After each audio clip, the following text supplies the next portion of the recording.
Hi, everyone. Welcome to Office Hours. If you're watching on YouTube, you can find out more about what we do at officehours.global. Our first hour is general discussion. Second hour on Saturdays, general discussion.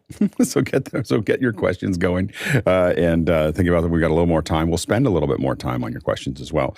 So Saturday's kind of a good one where we're kind of just kind of cruising through it. So let's go ahead and jump into the questions. Mitch, what do we have? Thank you, Alex. Our first question is from Julian Meinhold in Dortmund, Germany. What equipment or what setup besides an iPad do you recommend high school students who have class via Zoom? Thank you. Go ahead, John. I would take a look at your overall budget and spend, because an iPad can become very expensive by the time you get it ready for a classroom. You at least want an external keyboard, and you probably want something that can lift that iPad off the ground for the person's ergonomics. Otherwise, we're just teaching our kids to hunch over iPads like we all do, and we get bad backs. So take a look at your overall budget. It might be more efficient to buy a laptop or even a used laptop.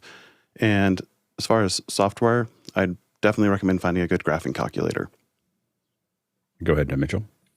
Yeah, I would go first. My first choice would be an M1 Mac Mini to drive it all. But if you need that portability, make sure you get the iPad with the USB-C connection on it. It's going to try to avoid having too many Wi-Fi connections in an environment that may not be good for it. Yeah, I think that I would recommend watching my kids use Google, whatever the Google laptops and the iPads, and watching what they do with both of those. I would highly recommend an iPad. The Google Chromebooks are kind of trash, and they just it literally limits what people can think. Like, that's the problem that I have, is that the Google Chromebook is so limited in what it can do that you can't, that just doesn't allow the students to be creative, in my opinion. Like, it checks the mark of they have a computing device, but limiting what they can do with it is a big deal. And this is a really good time for them. And if we were investing in things as schools, I think that iPads are a pretty good thing to invest in. I would make sure they had a keyboard and the stylus. So I would give them all of those things to make sure that this is really their creation machine, not just their I can write a paper, because no one reads those papers anymore. I think that like writing long papers is a skill that you need to have, but I don't think that it's as important as we've made it. Go ahead, Mitchell. Alex, where would you rank the Surface, the Microsoft Surface, in there, or is it even a thing anymore? I just think that it's. I think the Surface. I would get a Surface before I got a Chromebook for a student. I mean, I think that it does it's that iPad nature. Now, I have to admit, my kids are definitely digital natives. They've had an iPad since they could walk. So I watch how embedded it is into what they do, and it's not that they're just spending all their time on it. My daughter's learning how to play the guitar and how to learning how to do all these other things, and there's just this constant thing that they're doing inside of them that I think is really amazing to watch. And I don't see them doing anything but what they have to on the Chromebooks. Go ahead, Mark. So while I love the iPads, I'm wondering if a MacBook Pro, like a 13-inch, would give you an extra port to be able to add things to.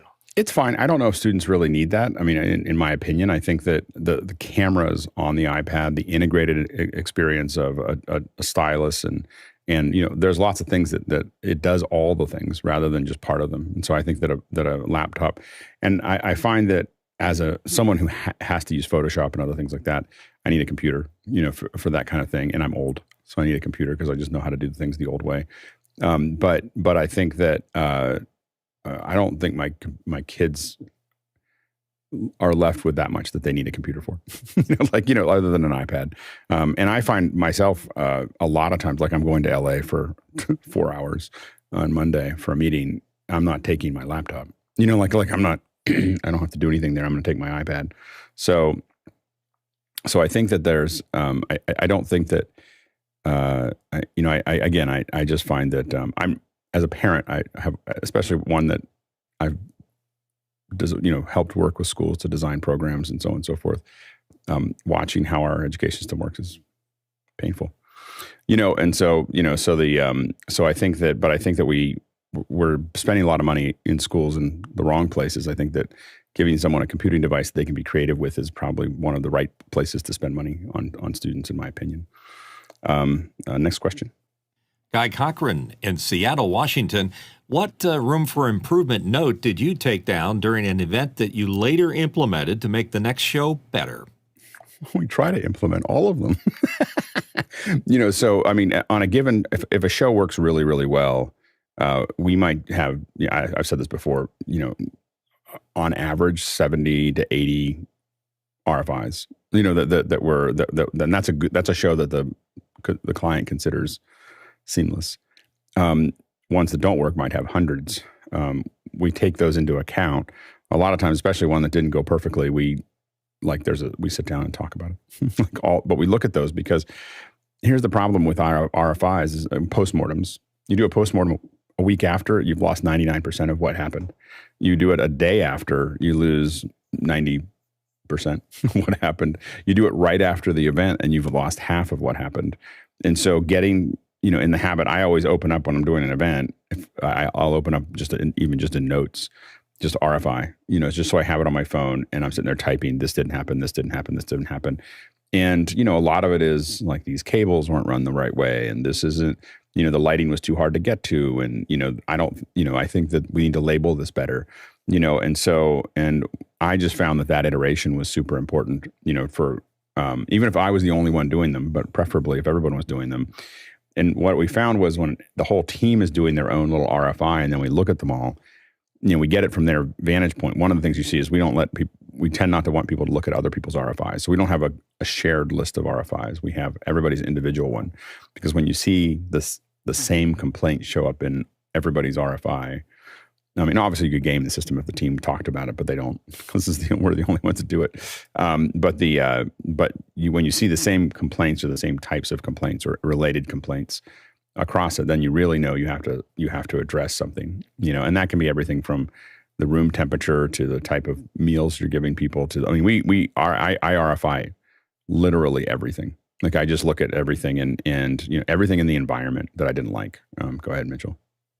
I noticed that when you have a note for me about something I'm doing, either right or wrong, comes in as a note. It comes in right away. Rarely do I get it later on. And I guess my question, what's that? Because I'll forget.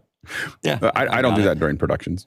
But my point is, what's the difference between a note and an RFI? Where do you draw the line? Is it the same thing?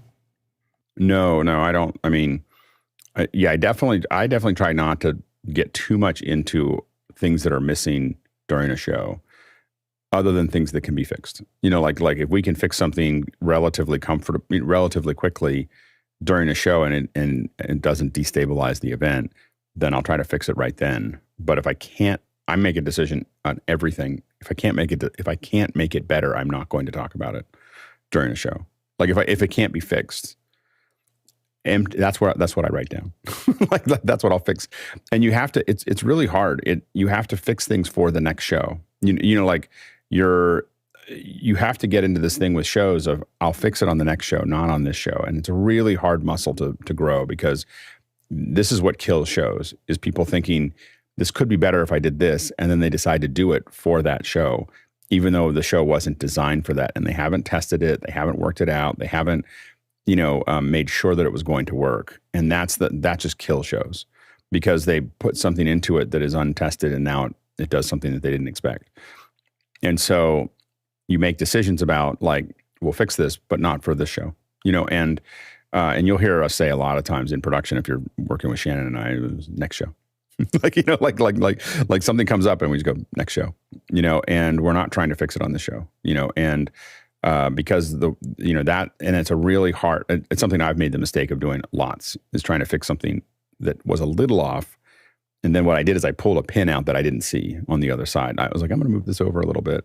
And suddenly everything just, we had one where, I think I talked about before, we had one where the camera was just a little off. And like 3 minutes before, my TD leaned in and said, hey, can you just straighten out your camera? Well, we didn't know the camera was kind of duct taped in there. And when the guy grabbed onto it and turned it, the whole thing turns. And now we're going live into the show and the camera's like this. And we're trying to get him to put it back up. But it was stressful. And that's when you just, and oftentimes you'll hear us refer to just leave the knife where it is. That's like, that's the, like leave the knife in or leave the knife where it is usually like, this Walk is away. broken. Well, this Walk is broken, away. but if you pull out the knife, you don't know what's going to happen after that, And so, so I think that you just have to be very careful. That's one of the reasons RFIs are really useful, is because they give someone somewhere to go with it. Like you can build up frustration if you don't have anywhere to express something that isn't working, and again, things aren't working every single show. Like it is, no one, usually we try to protect our clients from the goal that I have is that, when I'm doing a show, I know that it's all like this all the time. And anytime you see production, it's just like that. People are trying to figure stuff out. The goal is the client sees this, so the client's up here and they see this kind of smooth operation that's kind of going on. That it's not that way. We all know it's not that way. And, but we need to make it feel that way for them, because the thing that we forget is that it's not just getting the show done that matters to a client. It's how we got the show done and how they felt about the show when they were getting it done. So if they get it done and they had to take, I've had clients in my early years that had literally had to lay down. Like we were having so many problems. Now, did the person on the screen see it? No, turned out perfect. You didn't notice it at all, but that was super stressful for my client, and so that's when we started really investing in backups and extra people, and things cost more. And this is what it takes to get it done so that the client's experience is smooth. And it's a really great way to keep business, because they'll work with you and things are relatively smooth, or they feel relatively smooth. Then they go, oh, I think I could save a little money by going to someone else. And then they get to live life on the edge. And then they come back because it's not worth it. They're corporate, especially corporate clients. It's not their money. And they'd rather have it work, and not, they'd rather not put their 401k at risk every time they do a show. That's the thing you have to always remember, is that, people don't want to, if they're doing it themselves and they're paying for themselves, they might want to put their, they'll live a little larger. But in a corporate client, there's a lot to risk for doing something that, they could, if they just invested the proper amount of money in what it does, it's a lot less stressful. Go ahead, Guy. Yeah, the other day, I was asked to live stream a funeral. It's not something I do all the time, but when you're asked and it's a favor type thing, I was like, all right, I'll do it. So I grabbed this laptop, had it on over there, and had a few things that rang in my ear. One of them was, leave the knife in from this show. Like once something's rolling, it's you pull that out and you can unravel a lot of things. And so what happened during this show was I noticed that the audio was delayed, and this is when it's nice to have more than one person, and I was the only one. So I was like, all right, I'll just open up first I pinged Greg Gibson in Discord, and I was like, hey, if I adjust this audio delay in vMix, is it going to require a restart? Because there are certain things that you do in vMix to the audio and it requires a restart, and I'm in show, so I didn't want to restart. And so he said, no, it's fine. So I went to adjust the delay, and for some reason the computer just freaked out a little bit and it went black. And so the show went black, and I was like, oh my gosh. And now looking back at the RFI notes, that was a painful one, but if I would have been focusing on just my task, which would have been the stream and cutting the show, then I would have had an audio person and they could just delayed it. I had a mix pre and they could have just delayed it there. But I don't know what I was thinking. I was just like, oh, I need to fix this. And when I have a moment. And so when things calmed down, like 10 minutes in, I was like, okay, I'll make that fine little, 100 millisecond adjustment. And then it was like, oh, shoot, I just made it black. And so there's like 5 seconds of black in the show now. But luckily it wasn't a paid gig. Yeah. And that's and the problem is you just don't know what that's going to be, like changing things. So you'll find that for instance, one of the things that we had an event where the right channel was just a little lower than the left channel. And I just kept on, the right channel was a little lower than the left channel. And I just kept on asking the audio engineer, it wasn't my audio, it was getting fed to us. Hey, can you fix that? This is for days. Can you fix that? The audio is a little lower on the right than the left.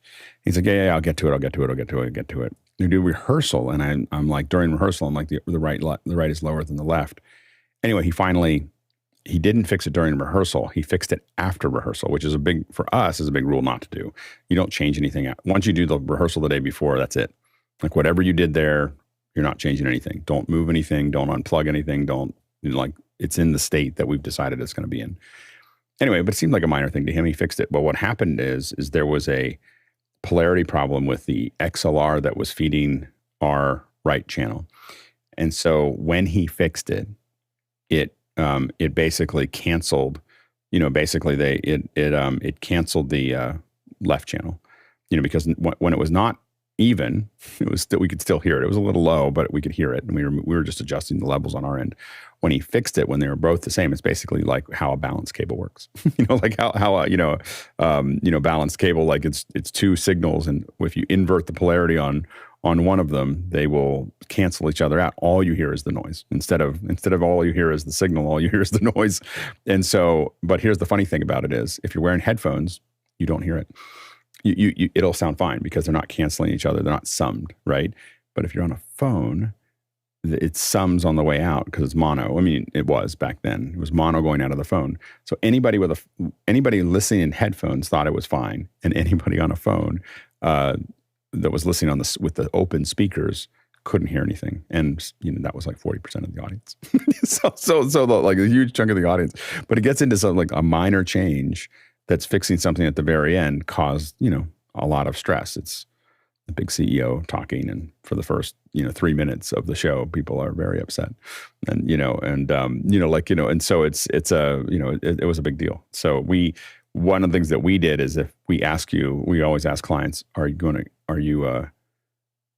use music in this? And if they say no, if it's just walk-ins, we don't care about that. Are you going to play a song? If they're not going to play a song, we copy the left, in our encoder, we copy the left channel to the right channel to avoid this. And it's like a protocol that we have. We just copy it over so that it's a pure, mono signal. And there's no chance for that to happen again. So we don't, but so for your question, that's an RFI for us, is copy left channel to the right channel if there's no music, because that way you can't have that problem, and it's a big enough problem that you don't want to have it. Go ahead, Mitchell. I have the biggest problem with real-time adjustments, and for the exact reason that you just mentioned. In my mind, if I'm doing a presentation or if I'm reading, I have a stack of things that I do's and don't do's that are cycling through in the back of my mind, and depending on how important they are, I guess will determine the precedence that they have. But it's very hard to hold a certain number of RFIs in your head when you're spontaneously speaking, especially if things don't go exactly according to plan. My buffer runs out. Well, that's why we write them down. Just like literally Apple Notes what I love about Apple Notes is that it's on all my devices. So I can just open it up, and that last thing is there. And so wherever I'm sitting, I can just add notes to it, like just a list of things that didn't work. Go ahead, Mark. So over the course of all these shows, you create all these RFIs.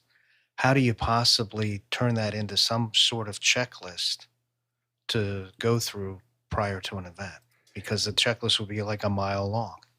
Well, it's not so much we have checklists that we go through, but it's not trying to address every one of those. A lot of those are discussions, discussions about why did this happen. And it's not as much of a checklist as things we add to the pipeline. Things, we need a form that does this. We need this to do this. We need, we ask for these things, and oftentimes the best thing to do, what's really great about RFIs is you fill the RFIs out while you're doing the show, and then you talk about it after the show and you figure out what you want to fix. Then you have that show again next year, and you go back to that RFI like a month before. You won't remember anything about that. I mean, I do so many shows. I will not remember anything a year ago about the details, of that show. I sometimes don't remember what country it was in. Then I go back and look at the RFI. I'm like, oh, right. We had this problem loading in, and that building was, and this was this thing, and the food took a long time, and it was snowing, and like it all comes back to you when you read that RFI, when you do another event for that client. And then the RFI is super valuable, and oftentimes a week or two before the event, even if it's a regular event, of just reading it and just thinking about, like, how do we not have some of these happen? And man, do clients notice that you're iterating. Like, that you're, like we iterate. I always tell people we iterate very quickly, because we write all this stuff down, and then it's different the next time, a lot, and we try not to change so much that it's unstable, but we definitely try to shore things up, as fast as we can. There's nothing more frustrating for me than something that happens 3 times. You'll find that the first time I'm pretty easygoing. Like, didn't know that.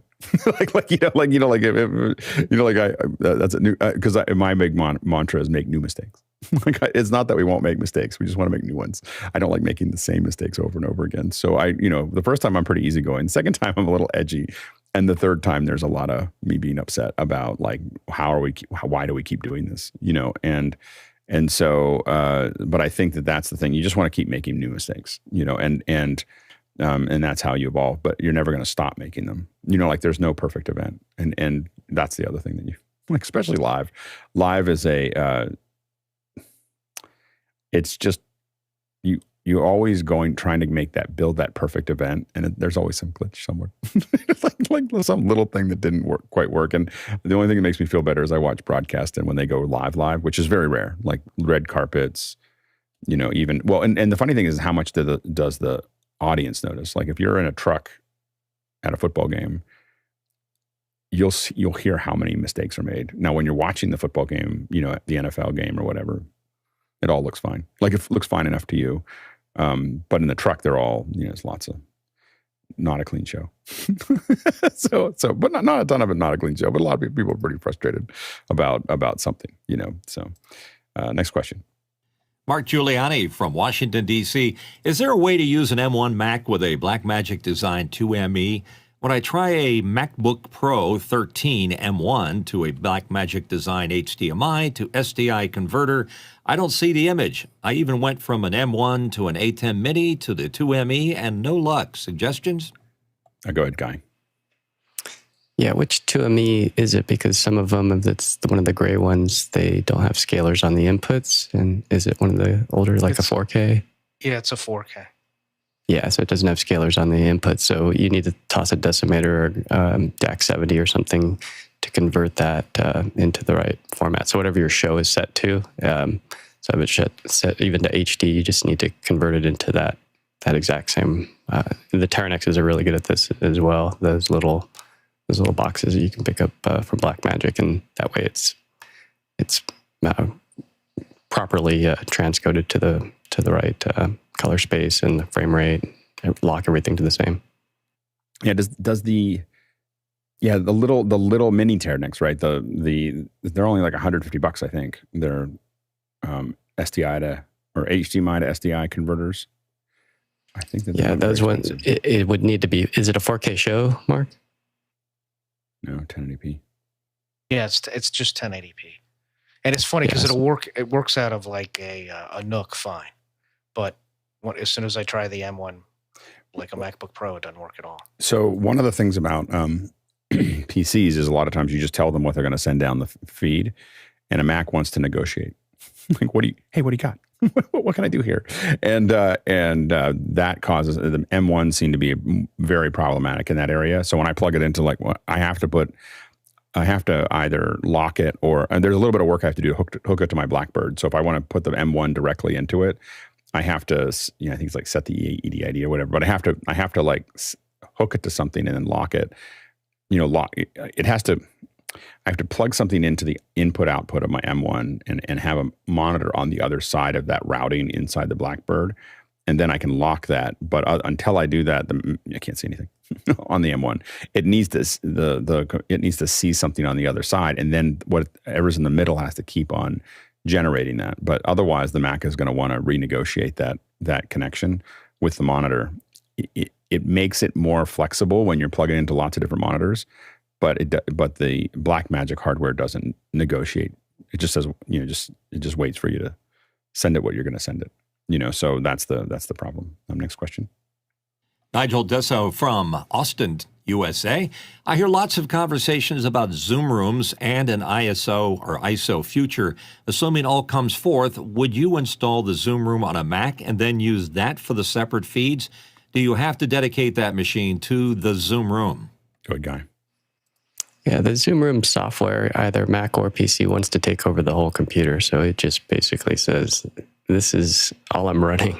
And from there, you can choose if you want to do NDI or if you want to do HDMI. So it depends on then your physical outputs of your computer. So some people like Fenwick have used these different boxes from pluggable to to kick out more feeds. The exciting thing for tomorrow, the new release will have NDI up to 6 1080s and 12 720s. So if you get a powerful enough computer, and if you need NDI, if that's your workflow, either Mimo Live or Livestream Studio or vMix or whatever, it's a pretty powerful way of pulling in a whole, panel larger than this one. So that was one of the reasons why it was hard to do the show in the cloud was, do we need to fire up 4 Zoom rooms, which right now we're doing, I believe, we're doing 4 Zoom rooms. Is that right, Alex? They are, I don't think they're Zoom rooms. They're just Zoom participants with or Zoom ISO.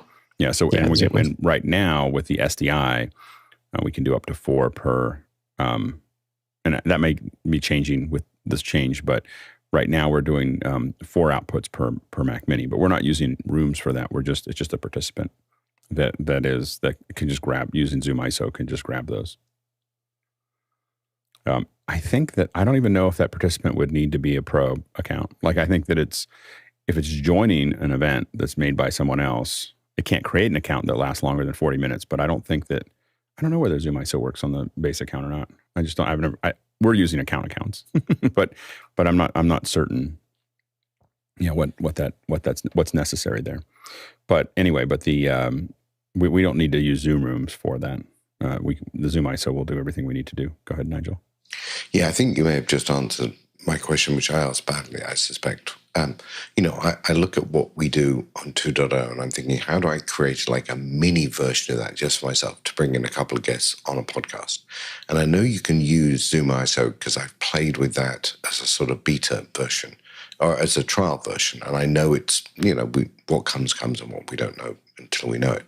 But I was trying to work out whether all the conversation of Zoom Room says if I wanted to do this in production, it'd be better to do it by Zoom Room, or I'll just keep doing it the way that I played with it. And it felt like we were drifting to Zoom Rooms, and maybe that's just because we were answering that question, but you can use a standard Zoom account with Zoom ISO and achieve the same thing. Yeah, before Zoom ISO, you really needed Zoom Rooms because they would give you 3 outputs that you could define that were just out of HDMI, out of the computer. And so Zoom Rooms is why we have a bunch of Zoom Rooms that we've used in the past, and they're still kind of embedded into the 090 system just because they're stable. Like, we have a stable solution and we have isolated audio out and isolated audio in, which I don't think it has been, I think, somewhat solved in this, in the new Zoom Room thing. So you'll get isolated audio out of those outputs. So I think that, but I think if anything, we're getting ready to move away from Zoom Rooms as a solution. I don't think that I think Zoom Rooms is a good place for this to happen, but I believe we're going to end up with a lot of these tools available across the board. And in that environment, I'd still probably rather just use it. I don't know why I would use a Zoom Room to do that in production in the long term. In the short term, this fixes a bunch of things. Go ahead, Mark. Nigel, one of the things you're going to want to watch out for, because what I have is the little 13-inch MacBook Pro M1 used to run the room. And then as the controller, I use an iPad. But one of the things I found you have to do is when you want to get out of the Zoom room on the laptop, you need to have a code. So go into the back end of Zoom Rooms and set a code you can easily remember, because it gives you this code that you're not even aware of until you get on another computer, log into your account, go into the back and see what code it gave you. So it becomes very frustrating when you're actually running it. Go ahead, Guy. Yeah, there could be a few frustration points if you haven't done it before. One of the things is just flip an NDI on if you're going to use NDI. So this is the back end of what it looks like in the admin area. So allowed network device interface NDI usage, you flip that on. And then here was the big deal a few months ago when we finally got isolated audio. So the difference between the Zoom ISO product from Liminal is that it does not have this right now. And so we're hoping with that acquisition that we see that in Zoom ISO here upcoming, because one of the drags about using a Zoom room is that you have to be co-host or host to enable these pins. And without co-host or host, you will not see those pins in the controller. So there's a little gotcha there. Yeah. And again, I think that it's going to get more exciting for all of us, to be able to do these really heavy lifts. I think that is, and one of the things we were talking about, I think before the show, is how we're hoping that the webinar and event product gets better, mostly because it'll just bring more clients to a point where they want to hire people to do things. But I think that the high end tools are going to get better fast. I'm not sure if the middle tools will get better as fast. Next question. From TJ Asher in Minneapolis, Minnesota. How do I set a poster frame in Final Cut Pro? So I have to admit, I'm assuming what you want to do is to get a freeze frame from, that you're going to use there. I will admit that I'm very old fashioned. I'm sure that Fenwick, if you see Fenwick, you'll ask him and he'll give you a different answer, and it's probably more efficient than my answer. I export current frame. So if I want a freeze frame of something, I tend not to freeze it. I don't like asking Final Cut to do something specific. I like to make something and then put it in. And I think it's just because I'm used to using a lot of different editors, and to me, that's the one that always works. And I don't get surprised and things don't happen that I didn't expect. And so I have a tendency to get to the frame that I want. You can go to current, export current frame, pop that out, drop it back in. And that's what I use. And I will fully admit that I'm not certain that that's the best way to do it. It's just the way that I've done it for 20 years, so, and I get less surprises than other people. so it's less efficient. I don't do that many of them, so it's not that big of a deal. Anyway, but that's how I approach that. Next question. Tony Mobley from Newnan, Georgia. How many of the panelists know about Education Minecraft Education Edition? What are your thoughts? Good, John. I try to get my kids to use those resources. It's really nice that Microsoft puts together a lot of resources for kids to learn, and my kids just ignored them. What was much more useful was for them to watch YouTube videos of things they wanted to build, and they've learned a lot about logic and problem solving and some key skills there. Now, I think if there's a teacher using it as curriculum in a classroom, they might be more successful, but kids don't want to learn with video games. Yeah. Kids do learn a lot in video games. We just haven't figured out a way. Generally, the problem that we have in education is that people put too many Brussels sprouts in the meal. They wanted to be. Now, if you learn how, here's the deal: is if you learn how to cook Brussels sprouts, by the way, they're the best. They're really, really good. Most people don't do it very often, and they don't cook the Brussels sprouts very well. And then that's why people don't like Brussels sprouts, is because they steam them or boil them, and they don't put them under the broiler. Anyway, so but that's the problem with education, is we get a whole bunch of boiled Brussels sprouts, and then the kids don't want to eat them, and we can't figure out why. Go ahead, John. Yeah, A, that was really funny, but B, gamification principles can be super effective in helping people learn.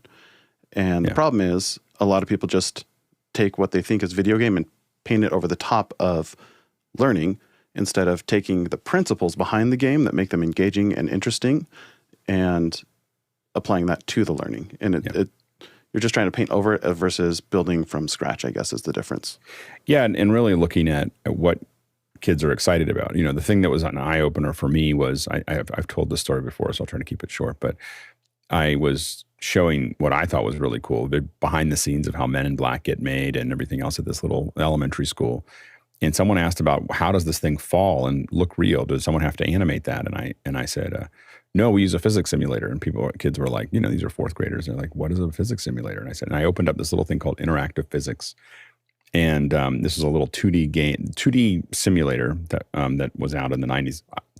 The irony is the person who wrote interactive physics or created it also created Roblox. That's why the physics are so good in Roblox. Anyway, so I opened it up and I created a vector, and then I hit play, and the thing bounced, and ran into something, knocked some blocks over. And they're all little 2D blocks.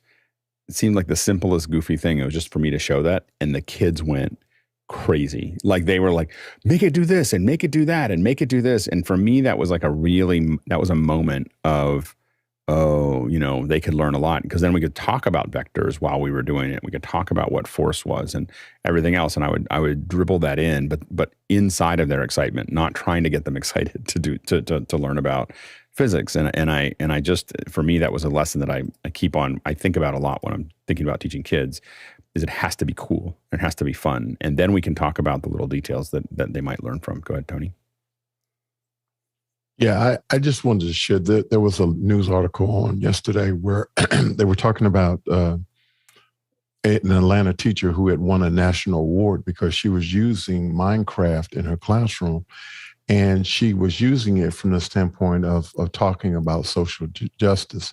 But at the same time, it was, they were interviewing the children in her classroom, and there was so much excitement and engagement about using Minecraft in this way.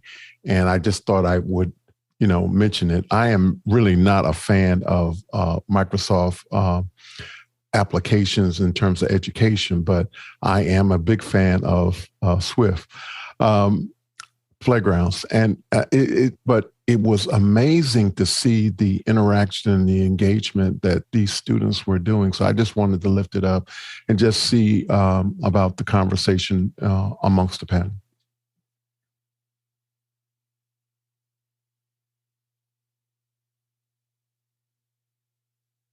Sorry about that. My computer broke. Yeah, I think that it can be done. I think it comes down to the teacher to do it. But I think, like Jon, I haven't seen it be successful very often. So that's been the challenge. Go ahead, Nigel. As a sidebar, I propose replacing the coffee challenge with a Brussels sprouts challenge. Ooh, yes. Okay, I'll take you up on that. Go ahead, Jon. I was going to just agree with Alex. It's the teacher using a tool, and the tool can be great, but if you don't have a great teacher using it, it's not going to be as successful. I mean, that's all there is to it. Yeah, no, absolutely. Okay, next question. Tom Ferguson in Phoenix, Arizona. Please give us a tutorial on the use of 5% gray text over black with a Luma Key. Well, I'm going to start by talking a little bit about this is what I got caught up on in the last question, is trying to get this ready to go. I'm going to start by talking a little bit about the about keying in general. Let me pull up my too many windows open. All right, so I am going to use a downstream key. Let's see, we'll put this one on here. Oops. This is going to be take me a second here. Hold on. All right, so what I'm going to do here is I'm going to take my, here I will, I'm just trying to think of how to do this. I had it all planned in my head, and then I started down this path, and now I don't know what I'm doing. All right, so I'm going to do a, let's see, I guess I'm going to share my screen so that the guys on the other side have a couple images, because otherwise I've got too many things going on here. So let's grab onto, let's see. So I think this will work. Works in my head. All right. So you see my atem now, right? And I am, oh, now I can't see Zoom. Okay. That's outstanding.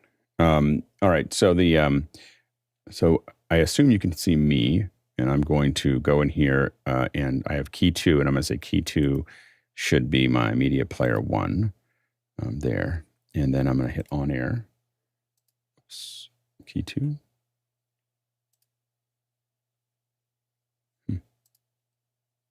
Let's see what I got on. Make sure I got this right here. Yeah, so I have a gradient here in media player 1. And I'm going to go here, and I'm going to just we'll just turn on media player. Oh, media player 2 is media player 1. Okay, media player 1 there, media player here. And then I'm going to turn that, we'll turn this off for the moment. Turn this on, and it's not. Oh, well, I'm only going to do this for another second, and then we'll have to do it another day. Because I can't figure out why it's not.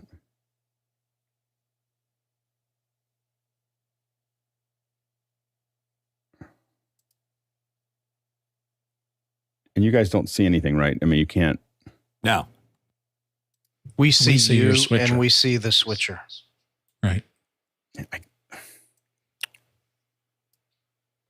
it's not. Here, let me try this. Hold on. This should work. I mean, it should work because it's worked every other time I've ever shown this. And I find this to be super annoying. I'm going to break my pen here and see if the key 1 works.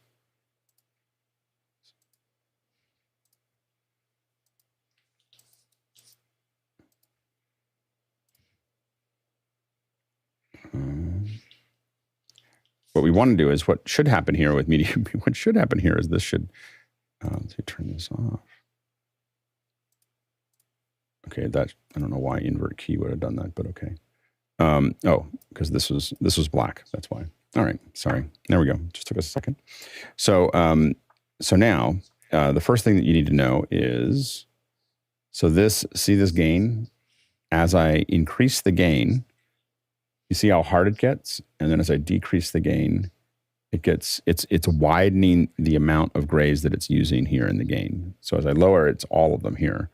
So if I change my clip, this is where the clip is what gray, in this case, is being used. Does that make sense to everybody? So this is where that clip is occurring. And as I move that slider back and forth, and I'll turn the gain all the way up so you can, so it's a nice hard line there. See, I'm moving it to the dark area here on the clip or the light area here. So now what I can do, so the clip defines where in the grayscale is going to be the center point. And then as I decrease the gain, it starts to soften around that center point. So you can define where that's going to be. So you can clip anything in that gray, anything below it. So this is going to decide anything below whatever that is. So now if I go to here and I open up my gain here, if I lower my gain, you'll see it'll grab everything. So this is a semi-transparent, this is all just a Luma key, and you can see that it's semi-transparent. As I tighten that gain, it'll start leaving things alone at the top. So what it means is by doing that, all the area that you see now, I broke my pen to show you this, but that whole semi-transparent area is all something that you can, it's all semi-transparent, and it's a gradient there, and you can see how it becomes available. So you can do very delicate keys this way, and as we increase this becomes, a harder edge towards that center area. So if we grab it here, you can see as I start to increase the gain, so now I'm grabbing just those blacks there that are there on that one end. So I can say, I only want these areas here to be clipped. So why that's important is if I, this is the way that as soon as I did this with the atem, I understood how to key, in how to key things, that my gain is softening the key and the clip is deciding where it cuts off, that area. And so hopefully that takes some of the guesswork out of, but then now you can look at an image and know, what you're trying to do. Now, most of the time this clip is very low, it's down here because you're just trying to knock out blacks, but you may, decide that clip needs to be a little higher so that you have a little room to work. And so you can see that now I have, by lowering this gain here, I now have a really nice little gradient that I could work with, on that clip there. So now if I'm going to turn that off here for a second. Now what I'm going to do is I'm going to grab, I have a picture here so what I'm going to do here is I'm going to change this to my camera 3 and have it be the camera 3 as well for the key. And we'll turn that on. And right now it doesn't do anything. So the first thing that I'm going to do is I will hit escape here for a second. Oops. Go. So we'll just leave this up so you can see the interface. So the first thing I'm going to do, of course, is I'm going to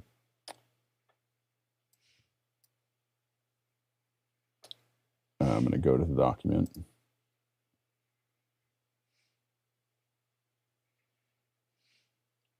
So now we could clip to white, and you can see that some of the stuff is already getting clipped in here, and it's leaving that white area out. But what we want to do is we have the image selected, and we'll go back to here and go into image, I'll go instant alpha. And I'm just going to cut that out, cut that switcher out. I'm also going to go ahead and I'm just going to just change the theme here real quick to black. There we go. Looks a little, you can see the key's working, as you can see. Basic black. Choose that. All right. So now you can see it. Now you can see that some of the stuff is still here is semi-transparent. As we look at that, we'll get rid. But you can see how this text here is actually this text is being keyed out. Now, the question was how to do 5% gray. So what we can do is go into the text, and you'll see if we go into the selection here, it's opening a window somewhere. Oh, there it is. Okay, sorry. Too many windows open. All right. So here you can see this here, and I'm going to, as I lower the values here, this is actually hard to read when I'm, okay. So as I lower the overall value here, you can see that is still being keyed. Now it's over top of something here, so I can move this, over top of me. It's still keying it here, but it is, as I get brighter, it's all keyed out. You can see it here. It's still not getting keyed out, and it's now it faded out right at the very end, because remember we had that fade. But that's something that probably looks pretty close to black for you. Does it look black for you guys? I mean, that looks like pretty close to black text. Yes. But it's over top, and that's being keyed by the Luma Key. So that's the key is that, the key to the key is that if you understand what you're doing with the clip, and then I can go further with this key. So if I bring that clip, down, so and you can see that I'm figuring out where on this thing that I can clip, I can clip it, and I can also make that gain, can decide to make it harder, to decide like how much gradient is there. That's what we saw before. But you can figure out where that clip needs to be to make that work. Now we can go into the image here. If we select this image here, and in the image, if we go into the enhanced, and we take I think it's our contrast a little bit. So what I'm doing here is just knocking that contrast, and you'll see it here, but it can be a very small adjustment to this, like a -3 here. And you'll notice that it immediately becomes, just making it just a little bit brighter still looks black, but is no longer being keyed, at all. And all I'm doing is just touching that just a little bit so that you don't notice it. And this is in Keynote. Of course, you can just raise the levels in something else like Photoshop. You can just raise the blacks in the curve just a little bit. This would be simpler if Apple had all it does is the input curve and not the output curve. If they just added the output levels, it would be a lot easier to do. Anyway, not that I'm bitter. Anyway, so we'll turn that off. That's kind of how, did I make that simpler or more complicated by trying to explain it? I'm not sure if I'm good at explaining that yet. Yeah, there's silence. So I think one thing you may want to do, Alex, you just may want to explain to people that are watching on YouTube that you were using Keynote through Camera 3 to do some of those adjustments, and not all of them on the atem. Yeah. So that adjustment that I made, you do have to adjust the image, because you can't. But what I was showing you, a lot of times the way I'm doing the keys is I'm using Keynote to do that, and so that's what but yeah, you could the adjustment, I'm using just those two sliders, clip and gain, to make the adjustments in the atem, but I can make things, but in my, whatever I'm sourcing it from. The reason I use Keynote is because a lot of times we used to use, I can have lower thirds rolling in and so on and so forth with Keynote. That's probably a whole nother question, but we can definitely have things pop down in Keynote. You can use all the animations in Keynote, have things pop up all next to you, underneath you. I've done whole presentations where I had images just appearing on the screen in front of me, like a piece of glass, like this is this, and then a little line would draw across, and this is this, and this makes this go, and everything else. The reason that I stopped doing that was because it was so much more advanced than what people are used to seeing, that all they talked about was my presentation, not what I was talking about. So they literally I'd stop the whole meeting, and they would just go, well, how are you doing that? And what does that look like? And especially if I was doing it with educators, all the educators just wanted to know how to do that thing that I was just doing. And we stopped talking about whatever I was trying to explain. So I stopped using it because it was too much of a distraction. But it works really well. Well, maybe Maybe I'll work on a little demo of that at some point. Go ahead, Mark. Do you have anything else?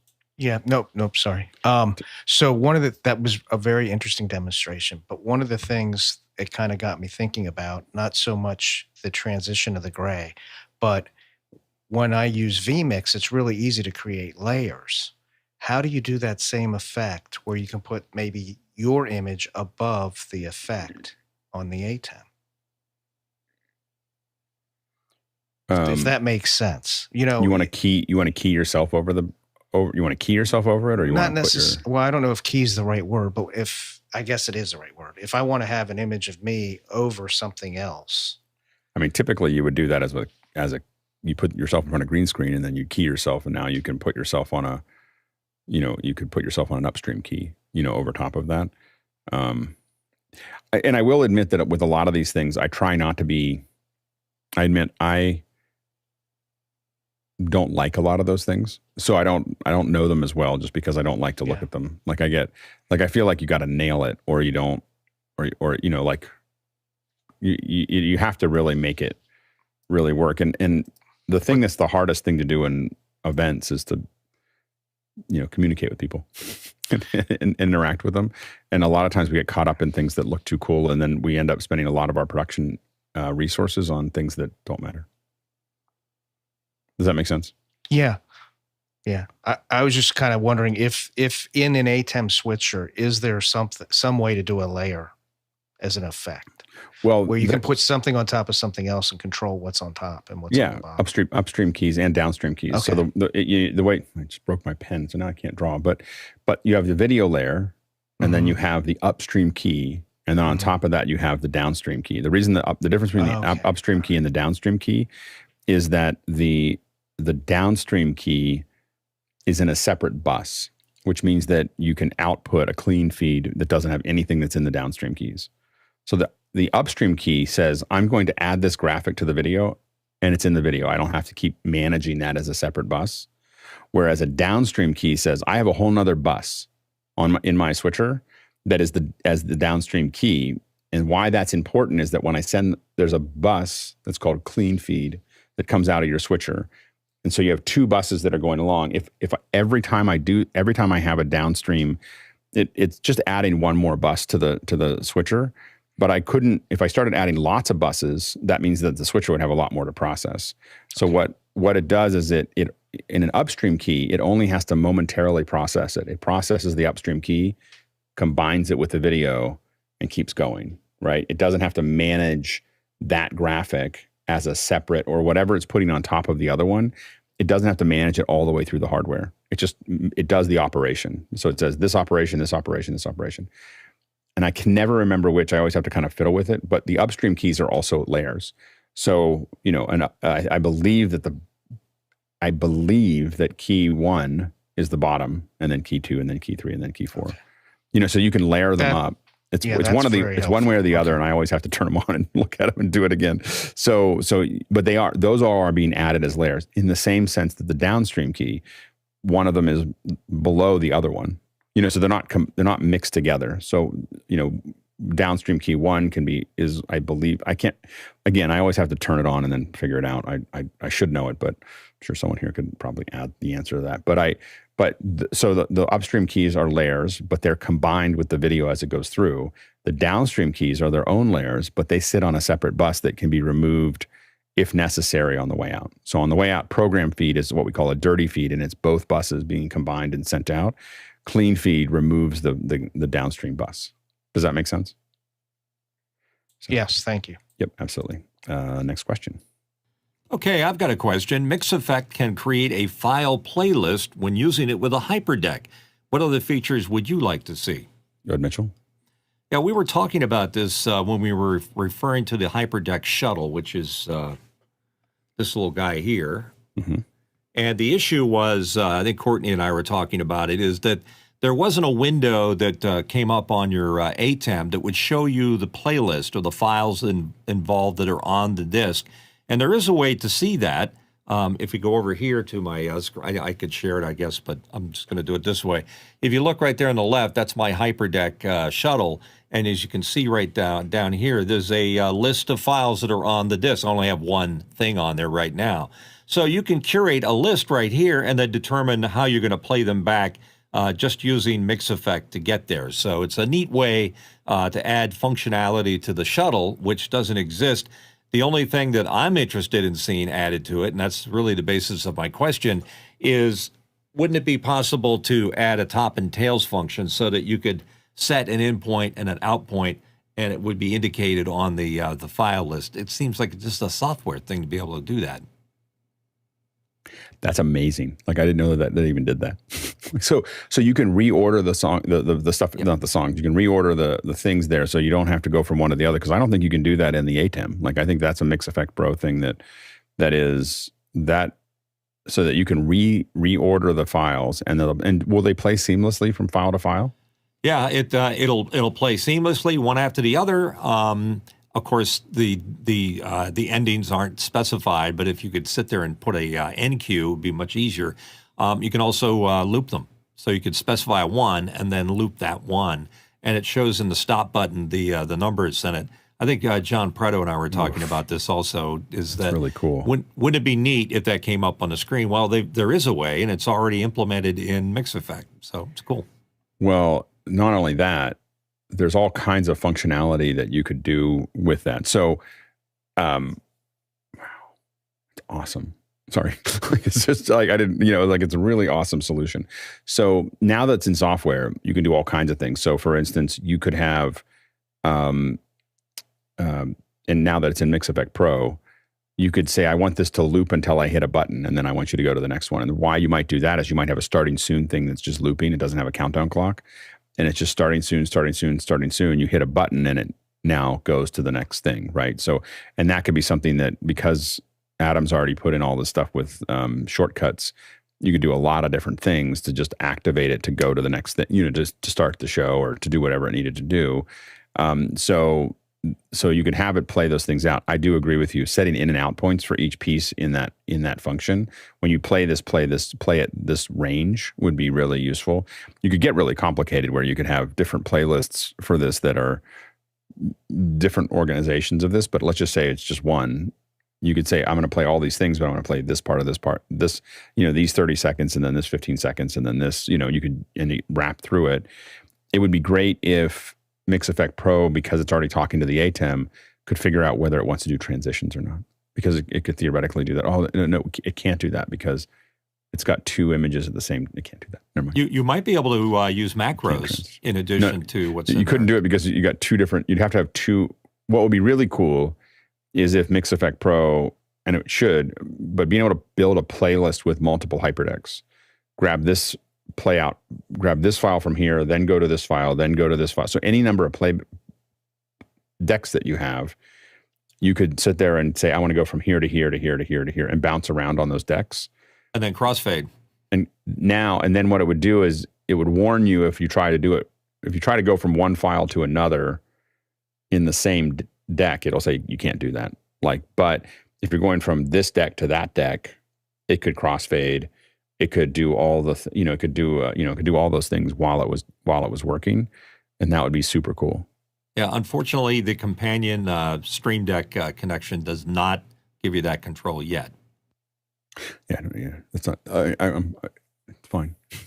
but I think that if Mixeffect Pro did it, it would be a good step towards that. But it would be really cool to be able to bounce back and forth, and because now you have kind of an opened architecture theoretically an open architecture to do playback, which would be super cool. Yeah. There's one of the things we do in Elementals is what we call wildcards. So we basically have in the Elementals, in the appliance of the Elemental, we'll have files. So if you want to do a fast playback, so let's say you do a show and then you want it to play back immediately. Like I just did a 1 hour live show and I want it to immediately play back again. What we do is we literally know what the name of the file will be, but it's not there yet. And we basically say, I need you to one of my inputs on the Elemental will be capture _0002 or whatever it is, whatever I know that's going to be when I do the show. When we get to the end of the show, I play a still, inside of the playback, because you can set a bunch of inputs, and those inputs can be file inputs inside of the Elemental. I'll get to the point in a second why this is important for Mixeffect Pro. But when we get to the bottom of it, we literally hit starting replay soon, and then hit replay, and it literally just starts so within 10 seconds of the end of the show, I'm playing back the system, but not from my hardware, from the encoder itself. And the reason that's important is that we can, especially if it's remote, we can now start breaking down. So we can break down of the playback's running, our entire system is off the system.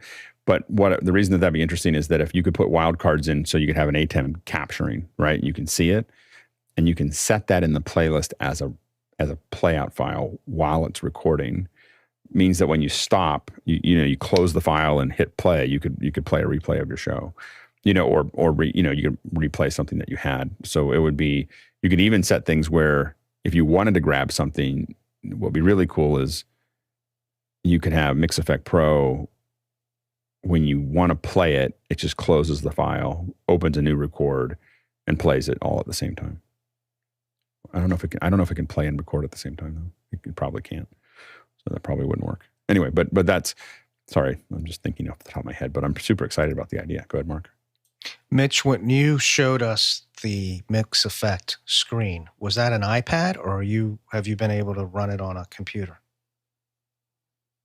I'm running that on an M1. You can run, excuse me, I'll bring it up so you can see it.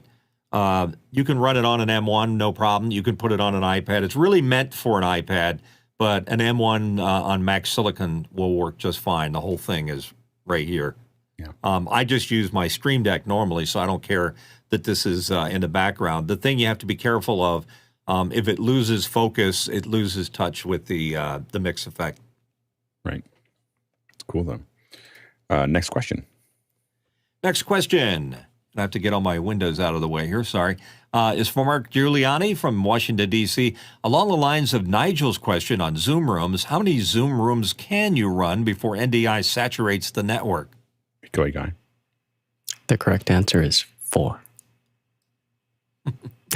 Okay, so there's more to it than that. So NDI and the content spec is running at 50 megabits a second. Most of us are used to running cameras, and so we're used to about 150 megabits a second. So on a gigabit network, which would be 1,000 megabits a second, each room you could pull tomorrow 6 1080p feeds. So that would be the four rooms. And now if you have a 10G network, you can do 200 feeds.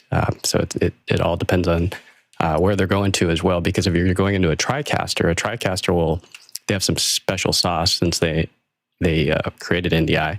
They can extract those feeds only on demand, so it wouldn't actually flow the NDI through the network and bog it down. So vMix or Mimo Live or Wirecast, those all pull the feeds constantly. So it just depends on if you want to go 1G, 5G, or 10G. And 5G is a pretty cheap way to go. Those adapters are found on Amazon for, I think I paid less than $100 for a 5G. So you might want to consider that too. Do you have to worry about what else might be on the network? Because I've heard that NDI is constantly trying to communicate with everything on the network. So does the amount of devices matter? It depends on how you have it set up. It depends on how you have MDNS and IGMP snooping. A lot of people who are running NDI will just go dedicated. If you just have a small number of feeds, you can get away with not a whole lot of collisions. But yeah, if you have IGMP snooping off and you just send it out, it can bury somebody's port, because it'll just be like, here I am, do you want me? And then it'll just push it in, and yeah, you can easily mess up a network fast by letting multicast flow everywhere. Next question. Tony Mobley from Noonan, Georgia. Jon Snyder, how do I share PowerPoint on House of Worship service without showing other slides and mouse movements? Go ahead, John. Tony, I'd like to answer your question and then solve your problem. So to answer the question, Good. Assuming that your PowerPoint assuming your computer has 2 different monitors, when you go to the slideshow drop-down menu, there's an option to play slideshow or play from current slide.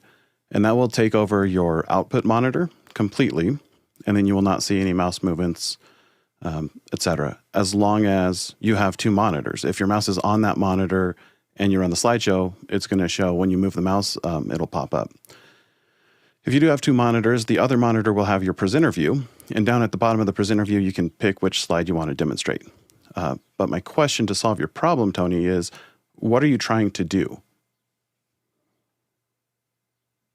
So do a lyrics or something? So what's going on is that the House of Worship is using the PowerPoint as a presenter for services. So they'll have PowerPoint slides that talk about prayer, PowerPoint slides that talk about the next event.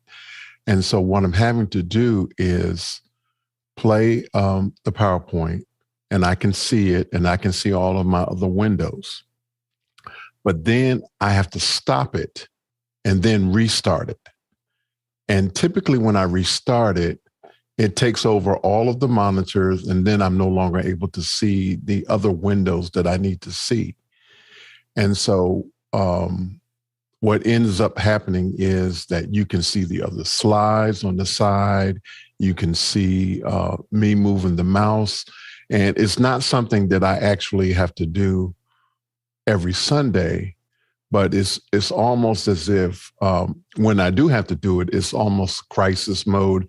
The person who's normally supposed to do it is not available. And then so I'm thrust to doing this, and I want everybody to move. For me, it's easier to do it all in Keynote, but they don't want to do it in Keynote because they want to do it in PowerPoint. So that's the dilemma that I'm in. Tony, do you have like an atem in your services or something like that? Something you have an Apple TV connected to a screen of some sort? Now, I have an Apple TV third generation. This is all virtual service. This is a Zoom services also. I have an Apple TV third generation that's connected to my setup. I have an atem mini also, but I have not figured out how to navigate all of that. Okay, it sounds like your one of your problems is in your presenter settings. What you want is whatever screen controls the PowerPoint is where you should have the file while you're working on it and driving it. And you need to make sure that when you close the presentation by hitting escape, you don't have your PowerPoint window, your editor window, underneath the slideshow. So put that on your other monitor. That will help so that when you close or reopen, the people, what they would experience is just see the desktop and then the slideshow. So that would probably help your PowerPoint problem. The reason I asked about an Apple TV is there's a very reasonably priced app on the App Store called OnSong. And so if you're trying to project lyrics over like a moving background or even a still frame background, OnSong allows you to like put in the lyrics of a song, including a chord sheet. And so whoever's playing the music can just tap on the lyrics of the song and actually drive the presentation over the Apple TV using AirPlay. And when I was leading a youth group for 10 years, that's what we used every single week in my home. It worked really, really great. And I think it's like $50 a year now as a subscription, which compared to like Pro Presenter, which is hundreds of dollars, is quite affordable. Okay. And I was going to say that there is the tool that most churches that I work with uses Pro Presenter, or many. I don't know if it's most, but they have a huge penetration in House of Worship. I think that it's very common to use that tool, but it is $400, I think, for the unit. And but we've actually used it even because for a while it was a great software to just do key fill, because it would just do software key fill, and that was the cheapest way to do that. I think there's some other tools now that do it effectively, but it's a pretty good tool. If they want to use, I think the problem you're going to also end up with is just using PowerPoint. You're using it, for something that it's not really designed for, and it's just not a big market for that thing. And Keynote has some of the same problems in that there's no seamless way to edit the slide deck and have it presenting at the same time. And I think that's actually a missing point for both of these tools. Next question. Craig McFarlane from Boston, Massachusetts. Other than recommended office hours, what do you say when people ask you how to improve their audio-video setup without overwhelming them? Go ahead, Nigel. So I often send people to the Jeff Francis video, which I've just posted in the chat, which I think he does a great little example. And he talks about, I've got it up here in the title card, it says Internet Audio Lighting Video Etiquette. But I've decided that at cocktail parties, metaphorically speaking, that's too hard to remember. So what I tell them is think alive. Think audio, lighting, internet, video, etiquette. And alive is easier to remember than a string. And so it's not probably the sequence we would normally recommend because we'd normally put internet first. But it's much easier to remember if you're going to look at all of them. The other thing I think people don't do when they do the list like Jeff has done is tell them to go through their Zoom settings. Because while I am a very simple Zoom novice, I know there are lots of settings that people fiddle with, which makes their picture worse. Yeah. Mitchell? It's interesting because there's a whole list of things, but the one thing that I always seem to hit a home run with when somebody opens the door there is to critique them on their audio. If I can tell them to improve by getting a clip-on lav or a PR40 or an SM7 Shure mic, it usually has the biggest difference. I think there's the way our brains are wired is that we can tolerate a degradation in video quality, but we can't tolerate audio quality going down. So if you can fix one thing, chances are it'll lead to the other stuff, like their lighting and their video, et cetera. It's in their background. But audio, first up on the runway. Yeah, and I think that I often ask people, I mean, first of all, when I'm talking to people about it, and I talk to people about it a lot because a lot of people ask me to talk to them about it, what are you trying to do? What are you doing with this? Are you hanging out with your family? Are you hanging out with and if you're hanging out with family, I don't really worry about it that much. Like your family can put up with a lot, and you actually don't want to make them feel too small. so it's a little bit different. A good iPad works really well for that, or a phone. The audio is actually relatively good. That kind of thing. So I have a different view of it there. If I'm talking to someone who's doing business, the thing that I underline, the thing that they have to understand, why would you do it? Like, why would you make your video better? And I'm like, well, more people will do things more people will gather around your ideas if you look and sound better. Like, that is the reality. Like, it's not fair. It's not the way it should be, but it is the truth. It's not going to be the best idea wins. It's the best presented idea wins, and this is just it's one of the easiest ways for you to present well. You can build good slides. It's another good way to do it. You can obviously have clear thought, but looking and sounding better gives you a huge advantage, to what you're doing. And people they kind of perk up, and then I try to explain to them why each thing matters. And exactly what Mitchell talked about with audio is like, we can just think about it. You can watch a bad video, but if it has bad audio, no one watches it for very long unless they're doing forensics. Like outside of that, no one wants to listen to bad audio. And as far as internet goes, I explain how an AP works, how an access point works. I'm just like, it's very chatty. It's talking to everything, and it's just losing packets. It's kind of like it's like a crazy uncle, that just kind of forgets things as things go by. Hey, how's it going? All that stuff. It just loses this thing over here. Hey, how's it going? And you try to make it fun, of just like, your absent-minded uncle is talking to you. That's your AP, and it's constantly losing packets. Now, it doesn't matter when you're surfing the internet, but when you're doing real-time video and audio, you break up all the time. And you won't notice it because you're hearing and seeing your clean feed. And now that I've told you this, you'll notice it all the time. And what happens is once you tell people what a Wi-Fi microstall sounds like, they get super conscious to it. Most people will get super conscious to hearing it all the time. Then I explain that lighting is important because the camera can only do as much as it can as lighting affords it to. And then the camera, and then we if they're doing basic business stuff, I usually recommend a webcam. And if they say I really want to play hard and this is a priority for me, then we start talking about either the Sonys or the Blackmagic cameras. But yeah, I think that a lot of it is me, though. asking what they want to do with it, and then I don't tell them to do more than they can. I don't tell a person that wants to hang out with their family to get a 6K. I tell them that they I try to gauge what I'm handing them. It's not the same answer for everybody. It's what are you trying to do, and then just trying to give them the things that'll make it better. But to Mitchell's point, the thing that we fix is their audio. Like if I'm going to send something out, an MV7 is what I'm going to send them. Like it's gotten now to the point where it's all we just send that thing out, an MV7 to everybody, and it solves a lot of problems really quickly. The internet is, I would prefer it to be better, but it is what it is. Next question. Next question in from Tony Mobley, Noonan, Georgia. Some time has passed since WWDC. What is the panel's thoughts on the continuity? That's the iPhone as webcam. I think it looks really cool. I'm not testing anything yet. I just don't have a machine open to start throwing beta software onto. But I think Apple is going to keep on making that easier. So I think that'll be interesting to see how that looks. Next question. Chad Lafarge, Columbia, Missouri. How many NDI streams will saturate a 1 gigabit per second network? 10 gigabits, NDI, HX? Go ahead, Guy. Yeah, we kind of answered this already, but it does depend on a number of things. If it's full NDI, and then it also depends on if it's 720p, if it's 1080, and is it 1080i or is it 1080p? So you're looking at 100 megabits at I, 150 at P. So we usually will go about 6.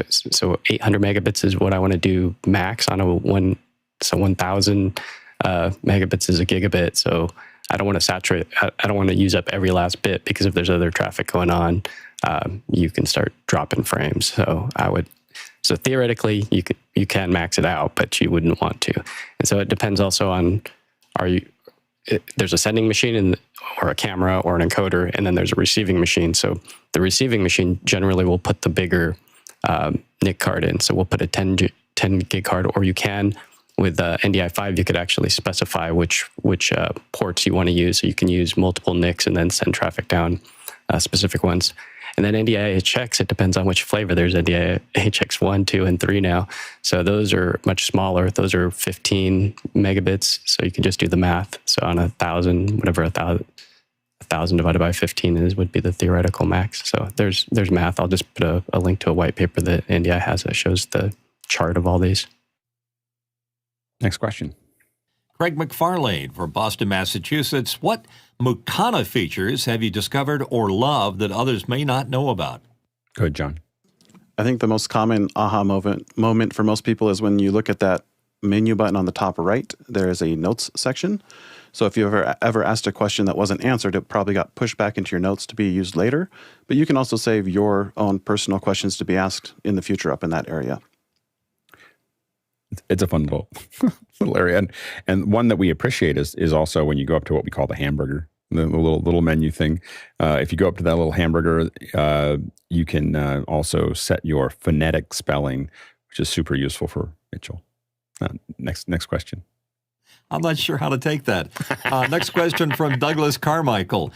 Could a productized OH 2.0 or cloud-based 2.5 or 3.0 platform be useful for engaging underrepresented, vulnerable populations? Think virtual support groups, dramatic arts groups. I think that as we figure it out, I mean, we're still figuring this out, but as it gets better, it could help a lot of folks. As far as that, and again, that's why we kind of make it an open thing, and we're trying to train lots of people and figure it out. And we're not there yet, I think, but we're hoping that people take what we're figuring out and use it for lots of other shows. So, we're hoping that it seeds lots of production. Next question. Craig McFarlane from Boston, Mass. Again, when CNN has remote guests, they'll put a label in the top right via Webex or whatever system is in use. Is that a don't blame us for bad quality? Do you think they push a preference or just follow whatever the guest wants? Go ahead, Mitchell. I'll bet dollars to donuts it's a little money changing hands somewhere.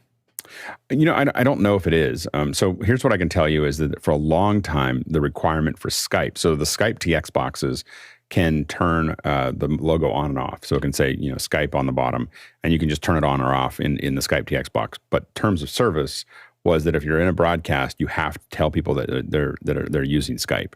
So you can't just put it up there as a feed. So you either had to leave the logo on or say, we're bringing in Guy Cochran, via Skype. That you could say that, but you had to say something. I think part of this is, I think it's actually more of, don't blame us. Via Webex is more of a, it's not our satellite connection. That could be an engineer in the back just going, I just need people to know that this isn't coming in from one of our connections. Or it's a producer that doesn't know whether that terms of service that they had with Skype is still valid, and they just want to put it in there to make sure that people don't, they don't get in trouble. So, so I think it's those two things. I don't know of any service that's paying people to use their service, and I know a lot of them. So I know that most broadcasters aren't getting paid to do that. But it could happen. Yeah, I mean, absolutely, you could pay it. I don't know why Webex would do that, because they're barely competitive online, let alone for broadcast. So, I think that right now, I think that the only two services that really provide 1080, well, the three services would be that do 1080, which is what most of these folks would want, would be Skype. Skype, Zoom, and Stream Voodoo are the only ones that I know of that do a true 1080 feed. Go ahead, Mitchell. I don't see any of the other companies represented in those boxes. I only see WebEx and Skype, if that. And I don't think I've ever seen Teams, and I definitely have never seen Zoom. I see a lot of Zoom. Like, they don't put the logo on. Like, people don't talk about it. But Zooms gets used a lot. It's just that there's no logo requirement, and there's no logo being used in it. But the people definitely use it for broadcast. They must be scraping it like with Zoom ISO, because I don't see any of the Zoom accoutrements. I bet you they're just using Zoom, maybe Zoom Rooms, and maybe they're scaling it up just a little bit and getting rid of the debris, that's down there. But there's lots of ways of getting a clean feed out at this point. So, next question. Next question in from John Preto in Las Vegas. Today, for me at least, is a special day. Discuss. John. Today, there's a little show started according to the intertubes. There was a show called MacBreak Weekly in 2006. Today, we match episodes with MacBreak Weekly. I was wondering, I was thinking about that. I was on MacBreak and I saw the number in our notes, 800 and whatever it is. And I was like, I think we're probably pretty close to matching the number of episodes for MacBreak, but I couldn't remember for certain. I was like, I was going to mention it on the last show. So I'm glad you brought that up, because I'll definitely mention it next week. September 1st, we match Twit. Wow. Yeah, that's cool. I'll definitely bring that up in the show. Thanks for the note. Next question. It's Jon Snyder from Reno, Nevada. The Office Hours Super Source has a motion background. What's the best way to get a looping video into an atem Mini Extreme, creating and playing back? Go ahead, Mitchell. I think a lot of people are using Playout B, the great Jonas Dottel program. I have two Hyperdecks now, so I would probably task one of them just to be for looping backgrounds, and then use my shuttle as for the occasional situational type of work. But there's a lot of other playback devices. I guess you can do it with vMix, and depends on what kind of platform you're on. Yeah, go ahead, John. Yeah, what made me think of it was I was looking at the new version of Keynote with their dynamic backgrounds, and the themes aren't super great, but there's a lot of options in those dynamic backgrounds. And I was thinking about playing around with those a little bit to see if I could get the same effect. I'm pretty new to my Extreme and trying to learn like one thing a month. Yeah. Here's the funny thing is, I actually don't know. I don't know what they're using to loop it. I think it's a Hyperdeck. I think we have a Hyperdeck there that's on loop, because I think that when I know the countdown clock's on a loop because it's but it could be almost, for something that's a basic loop like that, it can be almost anything. The Playout B, Dennis does tell me it's on a Hyperdeck. With those kinds of things, I often like to have them on something like a Hyperdeck that isn't doing anything else, mostly because I just don't want to glitch. Anytime you have software, it's more likely that some state will change and it'll do something different. Although with Playout B, I think I ran a loop that I was using for my own system. I got to put it back in. I took it out for a bunch of reasons. I was just moving things around and changing inputs. But I think I had a Playout B running for a solid 3 months. like I would just cut to it and it would just be like, I'll be right back. And I think when I reorganized stuff, I took it out. Now that I've answered that question, I feel like I got to put it back in. Yeah, so I just had a little Raspberry Pi sitting over here and it was just constantly looping something that said, I'll be right back. And I was able to cut to it. So I would say it's fairly stable, as far as that goes. Go ahead, Mitchell. Yeah, I'm going to a lot of trouble to do a experiment. I'm looking to try to update the office hours background. Here's what it might look like. But I'm thinking of having it go from left to right, but making it a loop, a real loop that doesn't bounce right at the edit point. That's a real trick, and you need to be very careful to make sure that you don't see that because it'll certainly show itself. It's one of the tricks. So one of the cool things about motion is that if you use the replicator will do all this stuff with things, but you can set the two in and out points and it'll always loop. So it'll always loop perfectly, seamlessly between one to the other. And so you can have it do this oscillation, and what's really cool is you can have one oscillation changing every 2 seconds, one every 4, one every 8. So it looks very, complex. But at the end of that 8 seconds, it's all going to loop back, and it's all going to be it's going to be perfectly seamless all the time. Yeah. In After Effects, you can do expressions, or you just take if it's a 1080 program, you just take 3 times 1080. Place the images in their separate boxes so that the beginning image and the end image are exactly the same, and then the one in the center, and then you just have it go back and forth, and it'll do it forever. Next question. Next question from James Fosling in Minneapolis, Minnesota. What whiteboarding apps for collaborative meetings have you used that were effective? Any features you need? Good, John. We use Microsoft Whiteboard a lot because we're a Microsoft shop. I've also used Miro, Zoom. They're all pretty much the same. What you really need is something that can draw lines on the whiteboard, and that you can set it so contributors can erase their own drawings, but not other people's, because it gets a big mess when people start erasing each other's stuff. Yeah. The one that I think has been the most useful that I've had in meetings is Miro. As far as like we'll all get on a meeting and someone opens it up and we start.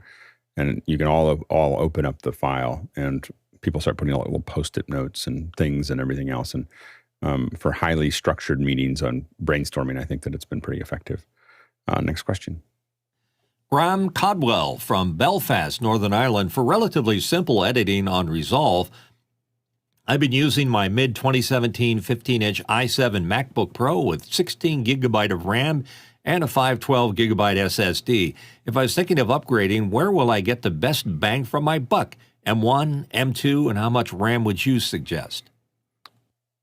I do think that having more RAM is better. I think that you don't have to have an enormous amount. I think the 32 is going to get you most of where Resolve goes. So 32 gigs of RAM, I think, is a pretty good number. I've done a lot of work on 16 gigs of RAM, and it's been okay. It's just a render time. I have found that with complex shows, 8 gigs is not enough on the Resolve. It will do things. It's not just that it's slower. At 8 gigs, it will do unexpected things to your files. so it will run out of RAM and it will do. I've had it basically like I'm writing proxy files. The proxy files look fine. I edit them all, and when I go back to the originals, it's off by like a second. And when I put it on something that has enough horsepower, it's fine. I right now, if someone had to do production, and the hard part is we have pros that we think are coming out by the end of the year. We don't know what kind of volume. Those are the kind of things that a lot of us are thinking about. I would say that the biggest bang for the buck, in my opinion, would be the Studio, the Mac Studio, with about 32 gigs of RAM and an 8 terabyte drive. Like, just put that drive is so fast. I would rather have the Max instead of the Ultra, so that I could afford to get the drive. The drive speed is 5 gigs a second. It's amazing. Go ahead, Mitchell. Yeah, it's possible to starve out your Mac, especially if Alex said you're using like 8 gigabytes, because then if the program is a little leaky and it's got problems, or if it's swapping out memory from the hard drive, then the whole thing just comes crashing down at some point. Next question. Next question from James Babbitt in San Diego. Using the iPhone 13 Pro Max and a SmallRig mobile video cage, is there a remote shuttle release to put on the handle? Go ahead, Tom.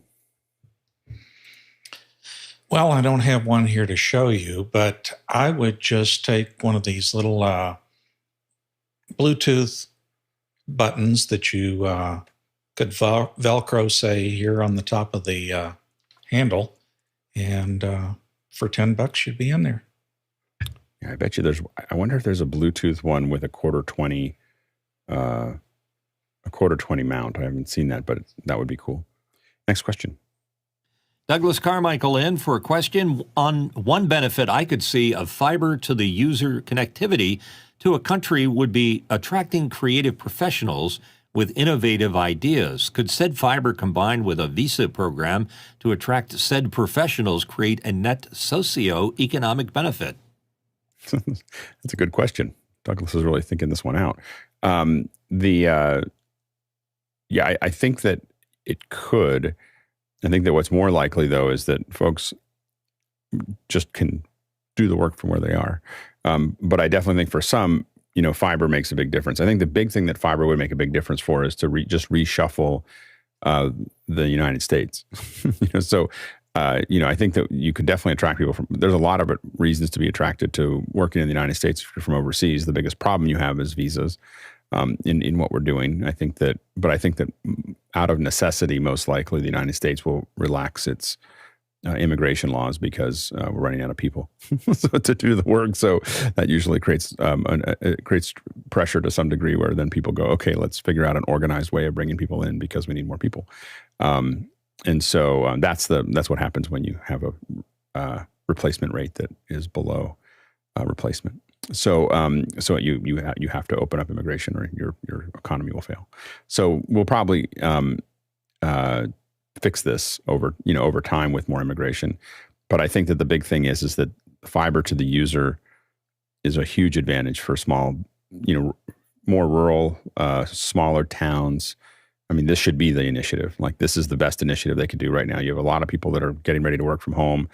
A lot of them live in cities and states that are very expensive, which means they can move to your town and be in a palatial. I have friends that have moved out of California and are just stunned by what they could buy. They can sell their house with half the mortgage paid. They can go buy something in cash that's twice as big as what they had. And the only reason they don't do it, how all of my friends are deciding where to go, is where there's fiber. Like, they just can't. They can't, no matter what the price of the house is, it doesn't matter if there's not fiber, and so I think it's just a huge limiter to towns, of not having effective, connectivity. Next question. Next question in from Walt Palmer in Rehoboth Beach, Delaware. Recommendations, please, for a real-time netflow monitor to prevent overtaxing a 1 gig FIOS pipeline. How can you overtax a 1 gig file? I think Walt's doing some serious work here.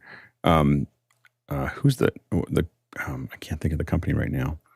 The one that got hacked, but it's no longer hacked, that you can do network work with.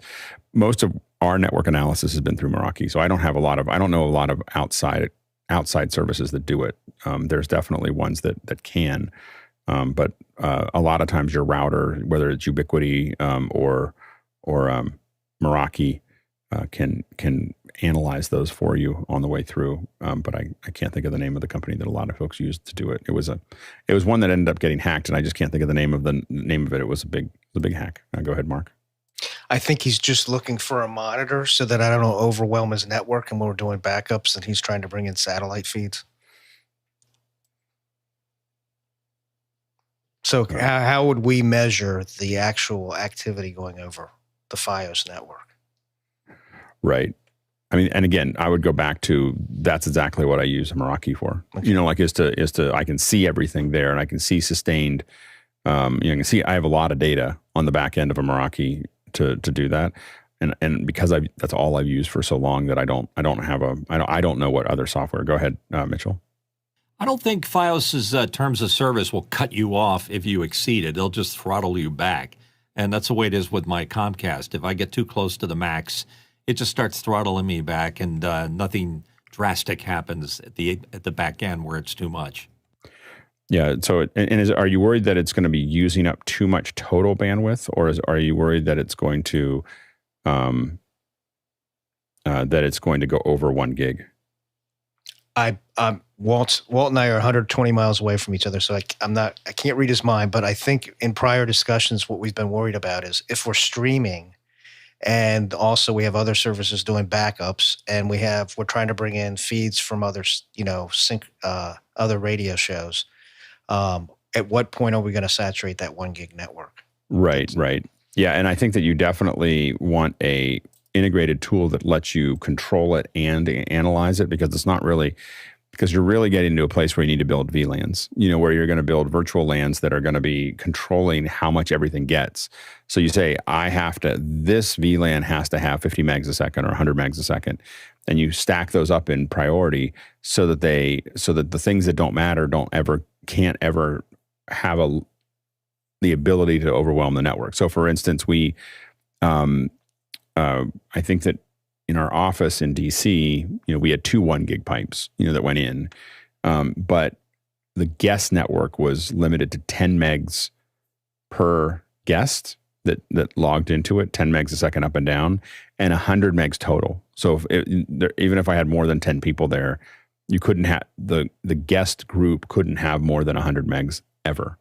And that made sure that stayed in that little box. In the box that I gave it, if someone did an FTP, it didn't use up. Like, for instance, I've been on unprotected networks that people took out whole streams because, like, you connect an upload to something like Frame.io. Frame.io fragments everything and sends it all up, and it will saturate the line. Like, it will just, you'll suddenly see it's doing 880 megabits a second, going up, because it's just using it all up, and it'll literally strangle your live stream.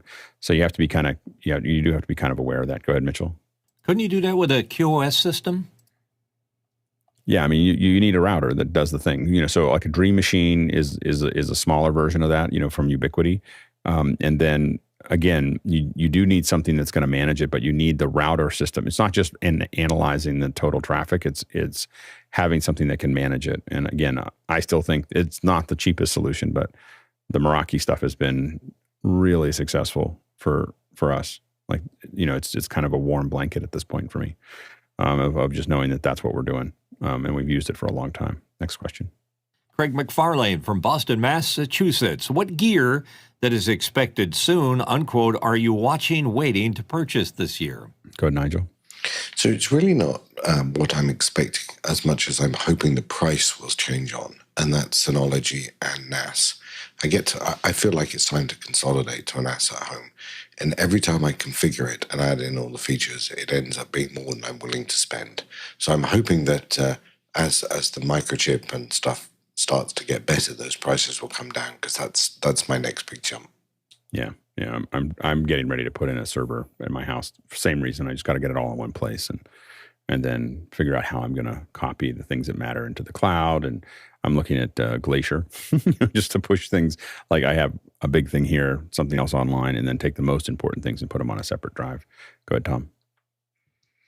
Well, I'm not looking for anything with new features. What's been out of stock, and I'd really like to get back in, is more Ubiquiti switches. And those are hard to get right now. Oh, very hard. Yeah. I mean, I ordered one in February, and now they're talking October. Yeah. Next question. Douglas Carmichael. Many have said that small live venues are incubators for artists and economic drivers for communities. If the U.S. made gigabit fiber for everyone and an atem mini Blackmagic pocket cinema camera for every artist, a priority, would it have the same positive effect? Well, it would have a positive effect for the folks that are using the fiber. It's harder. What is going to become more and more of a challenge for the brick and mortar is that I think people are going to become less and less interested in going very far. We might all go into Pittsburgh to see a band in graffitis, but if that band is putting on something that looks really, really good on my 85-inch screen, I may be less likely to go in for every band, the way I used to, and I think that's going to be the challenge for that. I think that there is a pretty interesting opportunity for live venues to aggregate together. So what if I could, I think one of the things I think about a lot is, I think a lot about concerts. But I think there's a future somewhere where concerts are these live venues, you can get a band that may not be able to. It's really inconvenient for a small band especially, to tour around the United States in a van or a small bus or whatever, and then go to venue to venue to venue. Why can't they do it out of a really great venue that goes out, a great location that goes out to lots of individual venues? And so those venues might have a big LED wall, and it might even be interactive, and because there's an advantage to watching the concert with other people, feeling that experience with other people. If you get into a really big band, I mean, you're watching a jumbotron, like way off in the distance, for a big stadium. And so I think that's, you're just watching a bigger one there.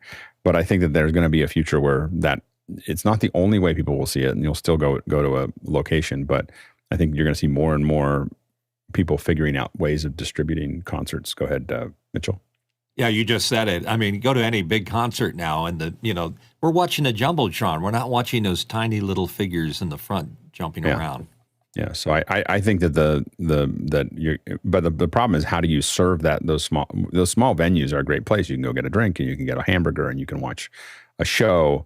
The thing is that all the logistics around getting the band to that show is just expensive, and you could theoretically just have it be I think in some ways there's ways to make it even a better experience than if the band was there, if you work through it.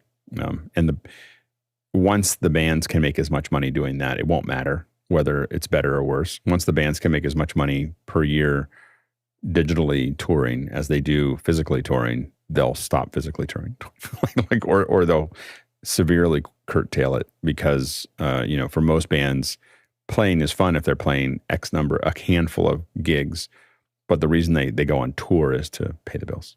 Next question. From Craig McFarlane in Boston, Massachusetts. What home automation have you implemented recently that was easier than expected? If it was tougher, was it worth it? Good, John. I set up my lights and atem mini on outlets that are smart outlets, and setting up the shortcut on my phone to turn them on and off was easier than I expected.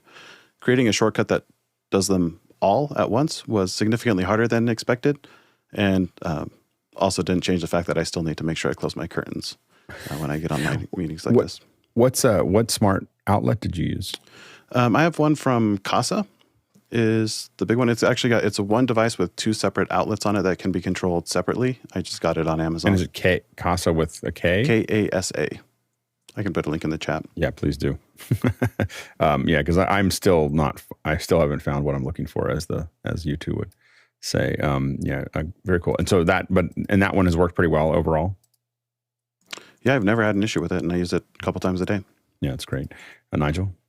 Yeah, so we moved from an apartment that was completely automated to one that had no automation in it, and it's now up to date. But I would tell you, the thing that changes your life in home automation more than anything is getting your lighting right and getting good lighting control. And sound is good and all sorts of things, but lighting really changes a home. And I think when you focus on that, it changes it. Go ahead, Mitchell. As a former Crestron programmer, I really appreciate this question.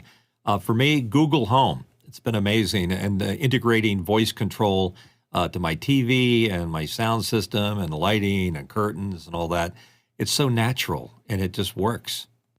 Go ahead, John. Good thing for Nigel that home automation still clean show even in year 2022. Go ahead, Guy. Yeah, the one that was super easy that I thought would be hard is this one here, which is the ability to water my front yard. Let's see, quick run zone. So 3 minutes run. Oh, you guys aren't seeing it. What are you using to? What are you? It's called Rachio, R-A-C-H. Yeah, when it went to sleep, it didn't show up. But yeah, basically my lawn's now running from my phone. Come on, give it a little extra water. Oh, today's record-breaking heat wave, so throwing an extra 3 minutes out there wouldn't. This is kind of silly to do, but I turned one of the nozzles to my front door, so if there's somebody there, I could see them through the ring, and I don't want them there anymore. I just turn on the sprinklers and like a shooters. That's funny. I always seem to get to his house at the wrong time. I don't understand. That's really cool. Next question.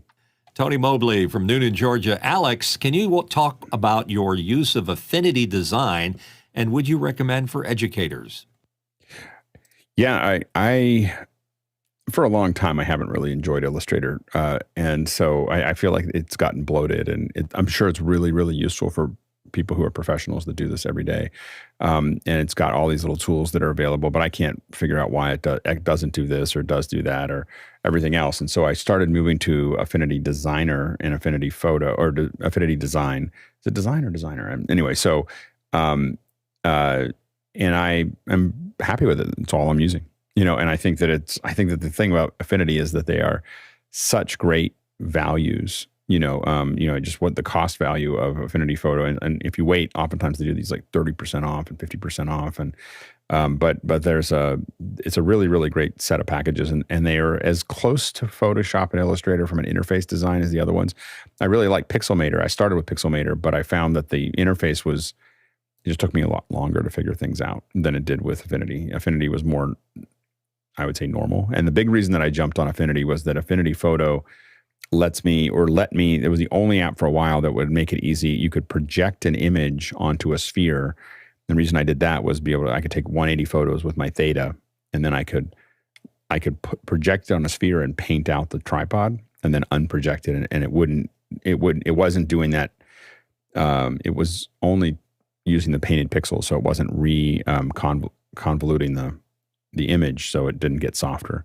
Anyway, so that's why I used it a lot, and then I got into it. But I think it's great for educators. I think that would be what I'd recommend if they're going to do images, or both image editing or not. And I think the hardest part for photo for me, like Affinity Photo, is that I use Photoshop for almost 30 years. So it's just so I still have Photoshop because number one is clients send me things in Photoshop. But number two is there'll be this thing where I just can't figure something out in Affinity Photo, and I'm in a rush, and I just go, okay, I'm going to go into Photoshop and do it because I know how to do that over there. The other thing that Affinity, that again, for me as a Photoshop user, is there's no access, or hasn't been access to alpha channels directly.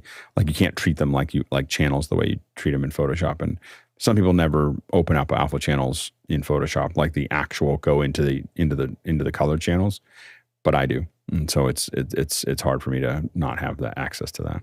But otherwise, I think for anybody getting started in visual work, I would recommend Design and Photo over Photoshop and Illustrator in a heartbeat. Just because if you don't have the history, and it's a lot less expensive for the price of both of those for 1 month, you can own it forever. So, next question. From Douglas Carmichael, as I've watched conversations with Tony Mobley, I've observed that Tony Mobley has a special talent for making people feel secure and comfortable as he interviews them. Stepping back from the technology, how do you make people feel confident and secure within a group? Go ahead, Mitchell. In my case, a little less Mitch and a little more Tony. I think that it's funny. I as a former guest on Tony's show, I think there's just a calmness and a deliberateness that Tony brings to the show that has you it kind of lulls you into a different state. That you're just kind of in a very calm state. Talking to Tony, I think it's really good. Go ahead, Tony.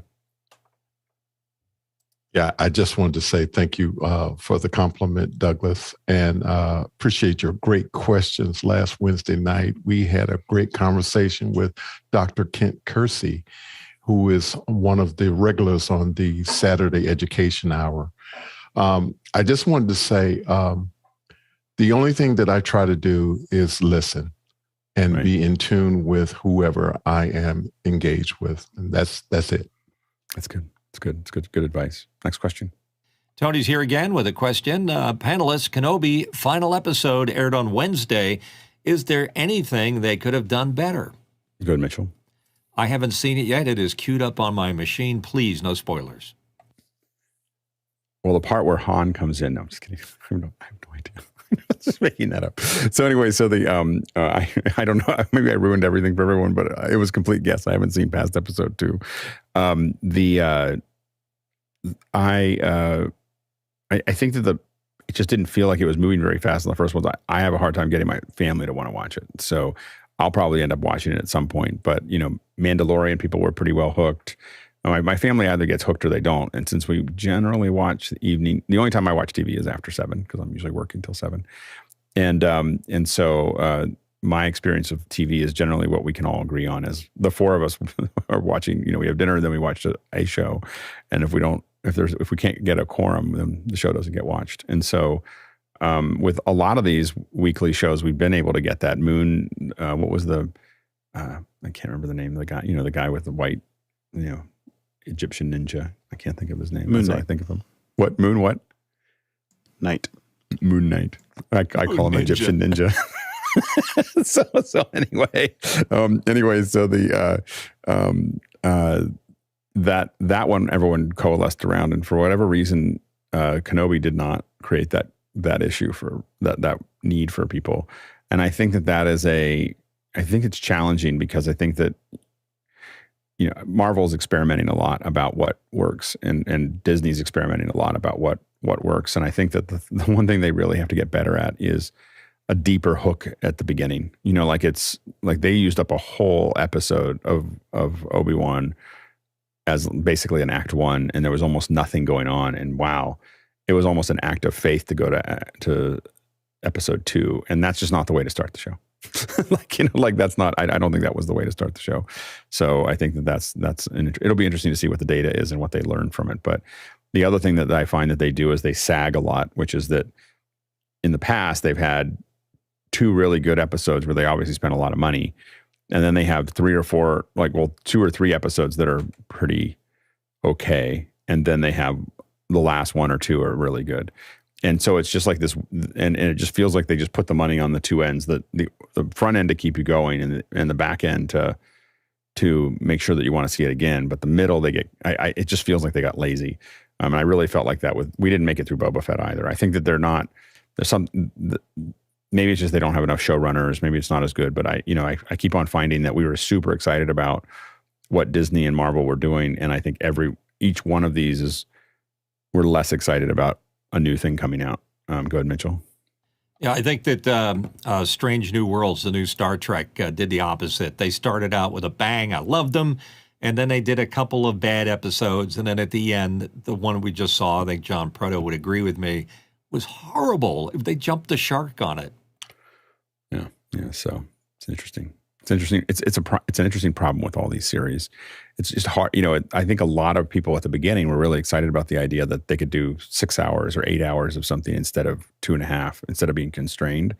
But I think that they're having a hard time maintaining momentum across 8 hours of content with the budget that they have and everything else. So it'll be interesting. Did anyone finish Foundation? Just curious as we're talking about these. I kind of came to a very slow, sleepy ending with it and woke up and, is that over? I'm not going to rewind. It was that bad. Yeah, there was somewhere between episode 3 and 4 that we were just like, okay, we're done. It looks pretty, man. And the thing that feels so bad is that you can tell that like watching it as an effects person, you get that they spent all the money on it. Like they really, really went after it. And it's just not great. Yeah. Next question. John Preto from Las Vegas has a question. I just had Welink installed at my house. It uses IEEE 802.11. Would you like to discuss? 11A. Go ahead. Hey, go ahead. Sorry. Hey, yeah, go ahead, John. That's Captain. When it doesn't work, it's ARG. It's so... I got this on my door. This guy came knocking at my door. It's usually solar power guys in my neighborhood, but Welink, the thing says 700 meg up and down for $70 a month. Yeah. And remember WiGig standard, like from 10 years ago? Yeah. The wireless they use 70 gigahertz for the carrier, and the radio's little teeny thing. It does 10 gigabits per second. And I'm getting 300 up and down, and I've been streaming on it for 24 hours now. What's the ping? To where? I'll tell you right now. I don't. I mean, just out of the house. I'm curious. Oh, you want me to do it? You want me to do a speed test? Yeah, just do a speed test. And, yeah. And are you on it right now? I'm not on it not on this machine. No. Yeah. I'd be curious for you to jump in, from it, like in a pre-show or something. I'll do. Just to see if we see any hitches or anything else that's there. But Because it was said you need dual WAN connections to be a panelist on office hours. I don't know if I said that. Did I say yeah? No, Yeah. That's. And I was the bar sweating high. over that one because this wasn't available until this year here in Vegas. Interesting. Welink. Really interesting. Yeah, we'll take a look at it. It's cool. Next question. Tony Mobley, Noonan, Georgia. What would be a reasonable Windows laptop to add to my setup to do some of Windows processes like Unreal Engine, vMix, and Universe? Good guy. Yeah, it kind of depends on the budget. I mean, reasonable to me is $1,000. So in that range, I just happen to be strolling around Costco and looking at their gaming laptops. There is a couple there with the 3050 and 3060 GPU. So you need an NVIDIA graphics card. I mean, it's really what you want. So for vMix, the nice thing about Costco is you can return it if you don't like it. So I wouldn't get something without a graphics card because vMix is a dog, and same with Unreal Engine. In fact, that's why I bought this Razer laptop. If you can go a little bit more premium, I do like the Razer line. And then a lot of these are going to have only 16 gigs of RAM. So if you're handy with a screwdriver, you could save a few bucks by buying the RAM aftermarket, just like in the olden days with our MacBooks, but you can't do that anymore. But you can with a PC, so upgrade to 32. So that's probably everything. Universe, I run on an old a 1-year-old Belink, and it does okay, but without a GPU and that thing, it can't do much. So yeah, make sure you get someone with a good GPU. And hey, go ahead, Mark. That's right. Dell has an outlet site. I think it's dell.outlet.com or outlet.dell.com that has machines that have been returned and refurbished, and it's usually a good place to find some good deals on laptops with graphics cards. And the thing to always think about also is that if you have the space, a desktop is always going to give you more bang for the buck. You're paying a lot for that integrated solution for a laptop, so you're going to get more power for less money. Desktop. And then the most bang for your buck is going to be if you're willing to build it yourself. It's just like the Raspberry Pi, but bigger. A lot easier to get to. So the one that I think that's used somewhere in our pipeline is one that I built with Colleen years ago, and it's kept up. I put a lot into it. It was, but it's definitely lasted and been useful for a long time. And the other big thing is you have lots of cards in there if you buy a bigger enclosure, so you can keep on adding things, upgrading them, changing them. So if you need a faster graphics card, you can do that. Next question. And it's from Douglas Carmichael. One argument for federal assistance to venues is the jobs like technical staff they create. If we had gigabit, 10 gigabit connectivity, could you see more venues embrace the Belfast Method, Mobley Process to reduce cost and increase efficiency? Yeah, we're already doing it in the stage that we have been using up till now. Mickey is routinely going in and doing audio work, and Tlaloc is doing running lights and working through ideas and stuff like that. We don't even think about it anymore. Like it's not even like it's just so embedded in the process for us at this point that it's not even a consideration. So I think that having all the skills everywhere is becoming less and less important. And I think you're going to see that absolutely. Like I think that you're going to end up with a lot of venues because you'll end up with venues that just don't have, because a lot of the venues are, each person is somewhat underutilized. They're not working every single day or all those times, but you have to keep them connected. And I think that there's going to be a situation where you have people who are really good at what they do, able to run lighting or other things in multiple venues at a time. Especially if you do it in different time zones where your concerts and other things are not right on top of each other. So I think that or you could end up with central staffing that does something that, or not central staffing. Imagine, the big thing that someone with experience gives you is handling problems. So if you build a good system, it doesn't require a lot of creativity to run. You can have people that are less experienced run that, but you have to have access to someone who can fix it when it's not working or give them advice when it's not working. So I could definitely see a lot of venues moving to a point where there's a really handy person on site that can plug things in and fix things and restart things and understand what they're looking at and everything else. And a huge number of people that are offsite that are, some of them are less experienced that are running the lights or whatever, But a more experienced person like Tlaloc, who is available and is quality controlling it and looking at what's happening and figuring those things out and answering their questions. Same thing with the audio. You have someone like Mickey who's able to, but the key is building these venues that are completely available online to do those things, and I think that that's the future, because then you're getting the best in the world from anywhere that they are. And the person running the lights won't be in the venue either. In the venue, you need one or two people that can technically fix things and move things around and plug things in. But the rest of the system is all run offline, by people wherever they are. And that's the future of where we're going to go, I think and it's going to be, you're going to get better stuff done, and again, people who know what to do can live anywhere in the world. They don't have to be in New York to run the venue in New York. Next question. Douglas Carmichael continues, Japan and South Korea seem to be the kings of connectivity, with gigabit, 10 gigabit symmetrical fiber available everywhere. Why do you think they're leading the race? Go ahead, Mitchell. Last mile. That's why they're winning it. Yeah, I mean, population density is useful. Yeah, go ahead, John. Yeah, and when they decided to build the infrastructure to start, they didn't have to build it on the top of a bunch of legacy systems. The United States is really, really large if you've ever driven across it. And another big piece of it is just that they did it from the top down and just said, this is what we're going to do. And their telecommunications industry had either bought into it more because it was more unified, or they had less leverage. And so it was just like, we're rolling this out. This is what has to happen. And in both those cultures, from my understanding, there's a lot more of how do we all work together as a group of companies or with the government.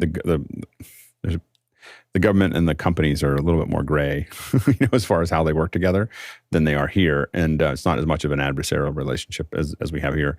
But, the reason that we don't have good things here is because of telecommunications lobbying. That they're making a lot of money and they want to keep making that money. And so, so it's very fragmented and broken. And so hopefully we can get over that at some point. Now, next question. Gregory Wheeler, Guy Cochran, can you set up a wireless system without an ISP? If so, what do you recommend? Go ahead, Guy. Yeah, I'm fond of the Ubiquiti stuff. And so, you can set up one without an ISP if you didn't need the internet, if you just wanted to connect devices. That's what I'm using here. Beyond that, I'm not sure what else I would recommend. But yeah, the Ubiquiti stuff is kind of hard to get, as others were saying earlier. But depends on what you want to do with it. Are you trying to go far? Do you need a mesh type network? How many rooms? How many square feet? What kind of access points? So there's a lot more to it than just going to Costco and buying a Google Mesh, which is what we have one of those here as well. But it's one of those things. I wouldn't try to run NDI or anything through it. And go ahead, John. I'm in the middle of an upgrade right now, and I'm just praying that Ubiquiti comes back online. But for the money, there's no better system. If you're going to do Wi-Fi, make sure you do Wi-Fi E, because they use the 6 gig spectrum, which has way less interference on it. So the Ubiquiti Dream Machine Pro and the Ubiquiti 6E access points, none of which are available right now, but they're the best thing on the market when they come back online.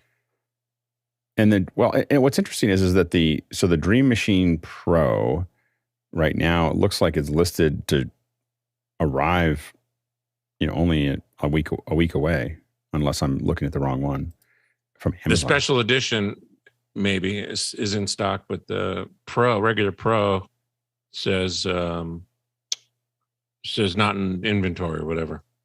Interesting. I don't know what the differences are, because it says Ubiquiti Networks Unified Dream Machine Pro all-in-one enterprise security gateway and network appliance. So I don't know. The difference is PoE. Oh, whether it has it or not? Yeah. So it's the one with the PoE is the one that is hard to get. Is that more expensive? It's more expensive and harder to get, maybe. Go ahead, Tom. Oh, Tom, that's what you said. Okay. That's all I had. Okay, good. All right, next question. Dennis Champion Walker from Mansfield, UK. Tony, who do you have on Conversations with Tony Mobley this week? Tony? I have super educator Aaron Graham on this coming Wednesday night. So please come and join her. She's amazing. Yeah, she's great. Things that she does in her classroom and the work that she does with her students. She's cutting edge. Yeah. And there are more teachers that need to follow the example that Aaron has set. Absolutely. Absolutely. Yeah, that's great. Wednesday at 5 o'clock Pacific Standard Time, 8 o'clock Eastern Standard. Is that right? Outstanding. Next question. And it looks like the last question. Douglas Carmichael, in a lot of emergency plans that include stay-at-home orders, one exemption is for work on video and communications systems. Could some of the tools we use, like Universe, make traditional media more resilient? For example, run the show from home. A lot of shows, people got really good at this during COVID. And it's probably why so much stuff is just moving everywhere, is that Remy, this remote production has just gone everywhere. And so I think that's happening. The reason that those folks, video and communication systems are allowed to move around during these things is because there's still pieces of hardware, there's glass and copper that still connect all of us together. And to make sure that all those work at home things happen, we still have to have those things connected. And so you need to allow people to move and make sure that those subsystems are still running. Go ahead, Guy. Yeah, that was one of the reasons I got Universe. Was our church it's something that I live streamed 100 sessions, and it was like some days when I didn't feel well and it was like, I don't want to expose anybody. I just want to do this from home. And so I started building this system that was basically pan, tilt, zoom, all in Universe, all in one pane, where it would be stream, start, stop, zoom in, zoom out, left, right, up, down. And I think that was it. I mean, it was so basic, but that's the nice thing for a volunteer, is that you could build something that's just really small and tight, so that they don't need access to everything. And hopefully it goes smooth. But our church is super simple. So it was basically just start, stop. But I physically would have to go to that building to go hit the start, stop. It's just a Teradek video. That's why I had that question here a couple days ago about what would you use for scheduling. And what I found is the Epiphan Pearl, and there's another one by Matrox that has it's for mostly universities, a lecture capture management or lecture capture system, where it'll turn on at a certain time. So then if I do get exposed to COVID or get it, then I can actually just let the timer kick in, and its services always start at a certain time, they end at a certain time, and then it's just done. I mean, they may not get the PTZ control, they might just be stuck on a medium shot, but that'll, at least the show will go on. Yeah, and I think that one of the things that we're still in the early days of with office hours is that whole subsystem that has been put together, that the team works on every single day, that people are cutting the show on every day, is really designed to how do we build something that lots of people can use, where the interface, we're using Universe as an interface that's open in any web page. It doesn't take very long to learn the basics of how to do it, because it's just we've kind of abstracted a lot of the complexity away, and we're continuing to work on abstracting more and more of the complexity away from the operator, and so that it gets easier and easier to really just be focused on the experience and not be focused on any of the technical ends of things. It makes it easier for you to ramp up, makes it easier for you to scale, and so I think that and we're going to keep on looking at how do we make that more available. And so I think that, and right now it's this big pile of code or big Isadora file, but someday I think that it's going to end up, I think that even Zoom may look at what we're doing and help turn it into something that is easier for people to get a hold of. So I think that we know that this isn't necessarily the future, but it is something that is like we're not doing what will end up being used 5 years from now or 10 years from now. We're figuring out what are the thought processes and what are the organizational processes that are required to get from point A to point B. Anyway, so we'll see how that goes. This is it. We've made it to the end. Thanks to our producers. We're keeping 2 hours of questions rolling in. Thanks to the panelists. I can't do this without you. We had a great conversation. We just kind of I like Saturdays. They're kind of this guy that we're not in a rush. We kind of answer things a little bit more, a little slower, and just kind of chew on things a little bit. I have to admit that I'm enjoying the kind of the I don't know, the iambic pentameter that of like lots of stuff happening during the week, and then on the weekend, Saturdays just kind of we got 2 hours of Q&A. And then on Sunday, we just talk about what's working, not working, and what we're thinking about, and things that are not really technical, things that we don't, that are more, out there. And so I think that it's good. And then we go back to Monday, and I really, kind of leaned into liking, I love that we talk about business kind of things with Liberty on the first day, and then we get into some technical stuff, and then talk about logistics. So I think it's working pretty well. But you guys, everyone will have to let me know what they think on Sunday, tomorrow. Anyway, so let us know how it's landed for you. Thanks to the team on the back that every day there's a group. It's always great to see people when I come into the greeting room, and there's new people from somewhere in the world that are helping us. It's really, really fantastic to see people there. And I just want to thank the people we don't see that are all back there cutting the show and making all of this stuff happen. I do think that we are going to move the world with what we're figuring out, so it's not any one person. It's a huge group of us making this happen. So thank you to everyone. All right. Now we're going to jump into after hours.